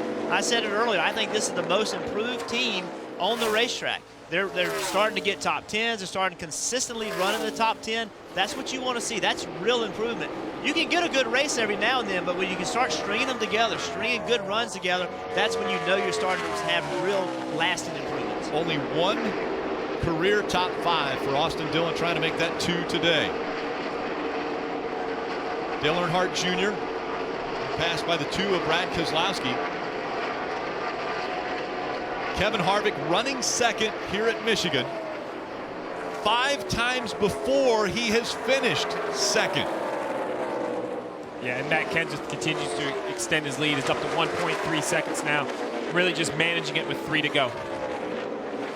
1.3 seconds separating Harvick from Truex Jr. Another great run for Martin Truex Jr. That was what this team needed to get back into the positive, moving in the right direction. A top 5 finish for Martin Truex Jr. today would be a big win for that team, getting the momentum going as we have just 3 races to go before the chase after this one. Brad Keselowski up to 9th. Paul Menard 10th in the top 10. There's Martin Truex Jr. under 2 laps to go at Michigan. It's been a dominant performance today by Matt Kenseth. Listen, Matt Kenseth and his team, think about the last several weeks. They won Pocono. Then they went to Watkins Glen, a place where Matt Kenseth historically has not been that good. They got a really good finish out of Watkins Glen. They sat on the pole here. Now they're in really good shape to win this race. This team is hot. It's not just Kyle Busch at Joe Gibbs Racing. It's also Matt Kenseth in the 20 car. And he's not the type of driver you want to wake up before the playoffs, Rick. Last lap. The white lap has come out for Matt Kenseth. The last time we were talking about Matt Kenseth up front, it was based on fuel mileage. Today it's been based on domination. Yeah, buddy, bring it home. Matt Kenseth down the backstretch after leading 145 laps, trying to lead his 146th lap. And the most important, as he works his way out of 3 and 4. Twice a winner at Michigan before, he makes it a third. Matt Kenseth will win in Michigan. Yeah, right there. Yes, sir. Way to work, man. Way to work. On those restarts. Good job on pit road, guys, all weekend. And the domination for Joe Gibbs Racing continues. And it was all Matt Kenseth today. 146 laps led, started on the pole. Not just a win, but just a very impressive, the word's the best, dominant performance out of the 20 team. And I'm going to say this tongue-in-cheek, but Penske kind of dropped the ball today because the last 5 races, it has been 1-2, Joe Gibbs Racing, Penske, and Logano finishes 7th today. And you're going to hear people say you couldn't pass today because of this package. We're going to hear that. Matt Kenseth had an advantage because he was started in the front. But let me tell you something. He took advantage of he sat on the pole. He took advantage of it. He had the best car all day long. So, yes, was it hard to pass this rule package? Of course it was. But somebody was going to do a better job than the rest of the field, and it was Matt Kenseth and his team. I do have to say, though, we saw some great racing between Matt Kenseth and Austin Dillon for the lead. I mean, there were a couple passes between the two that we saw Austin Dillon be able to make the pass and get in front. Then the stronger car prevailed, with Matt Kenseth being able to get out front and stay out front. But again, Joe Gibbs Racing continuing to dominate in the Sprint Cup Series. Kelly. I've got the coach, Joe Gibbs, and it seems like Matt Kenseth and this 20 team has picked up where Kyle Busch left off. Now 2 wins in the last 3 races for this team. What does it say about your organization that you continue to win no matter what NASCAR throws at you, no matter what type of track? Well, just thanks to everybody back at the shop, everybody in every department back there working hard. It took us a long time. We were down for about 1.5 years. We've come back to a point where I think now we've got a chance in races. I really appreciate this for Dollar General, Todd Vassos, Rick Dreiling, Laura, everybody over there. Thank y'all for letting us do this, and hey, it's just a great day. Laura's blessed us with a great group of guys, and we got a great team feeling, and just really proud of everybody. JD, everybody back home, thank you, man. We appreciate it. JD's there cheering for us. Coach, as you alluded to when the season started, you guys weren't quite meeting people's expectations, probably your own expectations. Did you ever think that when you turned it around, you'd have this kind of dominance? I don't think you could ever guess in pro sports. You know, things can turn, and next week can twist and can go the other way. I think that's the reason why all the fans and all of us love it. You don't know what's going to happen. Right now, we're going to enjoy this, though, and we're going to go down and try to have a good time here in Winner's Circle. All right, I'll let you get back to that familiar place, Victory Lane. And one of the more traditional looks to a Winner's Circle here at Michigan International Speedway, just right in front of the grandstand, so the fans will be able to enjoy with Matt Kenseth. We'll see him in Victory Circle when we come back.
Welcome back to Michigan International Speedway. A dominating performance put on today by Matt Kenseth. Led 146 laps. It's his 34th career win in the Sprint Cup Series. And right now he's having a little bit of a hard time getting into victory lane. Let's go to Dave Burns. And Denny Hamlin did not get into victory lane either today. Denny, what was the main issue? A good top 5 run, but there was something that was holding you back. A little bit of speed held us back. We didn't have quite the speed that the 20 had really all weekend, but still proud of this FedEx Freight Camry team. Top 5 is pretty good with this aero package. Twice in a row we got top 5, but hopefully there's light at the end of the tunnel because this is a tough one to pass on. But overall, it was good. It was a fun race. We'll just see what happens. Describe what the organization did here this weekend, because you all came prepared and put on a good show with your cars. Yeah, absolutely. I mean, this is because of Joe Gibbs Racing. That's the reason that our cars ran up front this weekend. All the hard work that the Fab Shop and the engine at TRD does, they gave us the tools to come out here and try to compete for a win. So very proud of the effort that we put forth, and now we'll move on. Fifth place for Denny Hamlin. Rick? So Joe Gibbs Racing, 1st, 5th, 6th, and 11th. Kyle Busch finishing 11th and putting a little more distance between himself and 31st. Marty Snyder. Well, all you can say today is wow. JGR has now won 5 races in the last 6 races. Matt Kenseth dominant at Michigan today, and I think he said it best. Domination by the 20 guys. A little Gatorade shower for your boys as well. When was the last time you had a car that dominant, Matt? I don't know if I ever had and not messed it up. So these guys gave me a great car. It's easy to take things for granted. I really got to thank the Lord for putting me here. It's just an unbelievable opportunity and unbelievable people I get to work with every single day at Joe Gibbs Racing, as well as all the guys standing here, obviously. So thanks to Dollar General and DeWalt, Sprint, Toyota TRD. They gave us a ton of power today. Gatorade, Citizen Watch, Wiley XS, and Reesers. And I got great partners. Can't do it without them. One more thing. DollarGeneral.com, 20% off all day tomorrow. Right, a discount for everybody. The restarts were crazy today, but walk me through that final restart where you were able to get the lead again. Yeah, Denny did a spectacular job pushing me. The first from the restart zone to about turn 2-ish was like a super speedway race, and it was whoever got locked up, and those Chevys could really hook up. Denny did a spectacular job giving me a good enough push there to get by, and honestly, the toughest one was with the 3, man. We went back and forth a few times and made some contact up there, and it was hard to get away from him. My car took about 5 laps to get going. Once it got going, it was pretty stout. As an organization, talk about what JGR is doing right now. 5 wins in the last 6 races. Any doubt in your mind that a JGR car are the favorites for the championship? It's early to talk favorites. There's so much racing to do. You get there, you got 16 teams that are capable of winning races on a weekly basis as well as championships. So it's one week at a time, like always. This has been a great week. We've had a great couple months. We've definitely have some momentum built. The guys gave us a rocket today. They've been giving us rockets the last couple months. So we're just gonna work hard to try to keep it rolling. And he told his guys after the race, this was all you guys this weekend. We weren't very good in the first practice, but we were good when it counted. Mike? Another guy who's commenting about the restarts was Martin Truex Jr., who brought it home 3rd this afternoon. What were those restarts like? Yeah, they weren't too good for us. We had some good ones early in the race, and then it just seemed like we could never get in the right lane, and it seemed like we were always in the wrong spot. We finally got on the outside where we wanted to be on that one where we were 4th, and the 19, and I don't know what happened. The 3 jumped it, and the 19 spun his tires and took us backwards. So we just couldn't get in the right lane. But all in all, a good day for a Furniture Row Chevy. Cole and the guys did a great job. We had a loose wheel at one point in the race and lost some track position, and then just fought all day. We passed a lot of cars. Just couldn't ever get that track position we needed to fight for the win. Felt like we were maybe as good as the 20, close at least, and it'd have been nice to see if we could have fought it out with him. It seems like it's been a long time coming, these top 5s. It's been a while. Do you feel like you're gaining momentum, heading in the right direction as we get closer to the chase? Man, honestly, we've really had momentum. We've had such fast cars. I really feel like Watkins Glen, we had to race 1 and we got a flat, and I felt like Pocono, we were right there, and with the fastest car at the end of the race and ran out of gas. So we've been doing what we need to. We've probably been gambling a little bit too much and maybe being a little bit too aggressive. But all in all, the guys have brought fast race cars, and if we can just not make mistakes and be consistent and execute, there's no reason we can't run the top 5 every week and contend for some more wins. So got a couple more weeks before the chase, and we're gearing up for that, and hopefully we'll be able to come out of the box strong when it starts. This was definitely a strong run for Martin Truex Jr. 3rd here in Michigan, Dave. Sixth for Carl Edwards today, safely in the chase. What did you learn about competition here with this package in your race car? I learned a bunch, but the biggest thing is it's just cool to be part of the JGR team right now. These cars are fast. We had a little bit of restart trouble with Austin. That was really frustrating because with this package, the restarts are so important. I mean, Eris outfitted everybody around here with the good modems and everything, so I know they get the high. They all saw it. They got high def replay up there. I know that, and I just wish NASCAR would have called that and helped us a little bit there. But anyway, it probably didn't matter. We had some sort of electrical issue, dropped back, had a really fun restart, and then got back up to 6th, I guess. But just really good day for Matt and for everybody. Even, you know, no matter what package, our guys have been working hard. TRD, all of our guys at JGR and Eris, it's been good. Strong day for all the Gibbs cars. Rick? Absolutely. Good reason to celebrate, especially for the 20. You know, late in that race, something caught my eye. Steve, we were watching the car, and the right side skirt looked to be flared out. And we knew because of last year, the rules, they said you can't flare that out.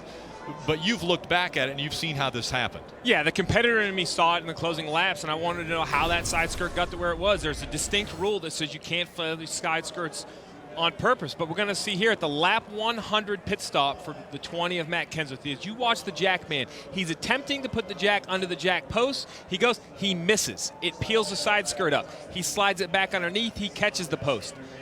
That is, without a doubt, not on purpose. If you were going to flare the side skirt for an advantage, you wouldn't want to do it way closer to the rear tire, out underneath the tailpipes. That would be an advantage. That right there is really lucky that the jackman did a good job of not tearing the entire door off the car. He recovered so well that I didn't even see it on the pit stop, but the competitor never goes away. And as I saw him making those laps, I wanted to know how that skirt got there, and it was definitely a mistake there, Marty.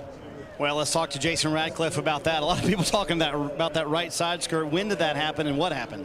It probably was I think it was the third stop, maybe the second one. It was green flag stop. Jackman came in there, got underneath the jack post, and Matt rolled forward a little bit. And actually, it slowed the stop down quite a bit. I would like to sit here and say that was by design. But, yeah, that's what happened. The jack slid under it, and they had to reset. And obviously bent the side skirt. Do you think that made a tremendous advantage for you guys, or not really? No, I would say we were leading by a pretty good margin before that happened. So I don't know. It probably didn't hurt anything, obviously, but I think either way we had a pretty good Dollar General Camry today. I asked Matt this question. When was the last time he had a car this dominant? When was the last time you made a car this dominant? You know, I don't know. I would say the last race that I remember would probably be Kansas 2013. We sat on the pole and led a lot of laps and ended up putting it in victory lane. So that's probably similar to this. All right, there's a lot of trophy celebrating going on, so we're going to let Jason go and enjoy that with his race team, Rick. Absolutely. It's not a much better answer than that happened about lap 100, and we led 146 laps. So I would say that Jason Ratcliffe, he did a spectacular job. He assembled a very fast 20 Dollar General Toyota, and Matt Kenseth did a great job, and they ran well, as did most of the JGR cars did there, Kelly. Yeah, Kyle Busch, remember, he started from the rear of the field in a backup car.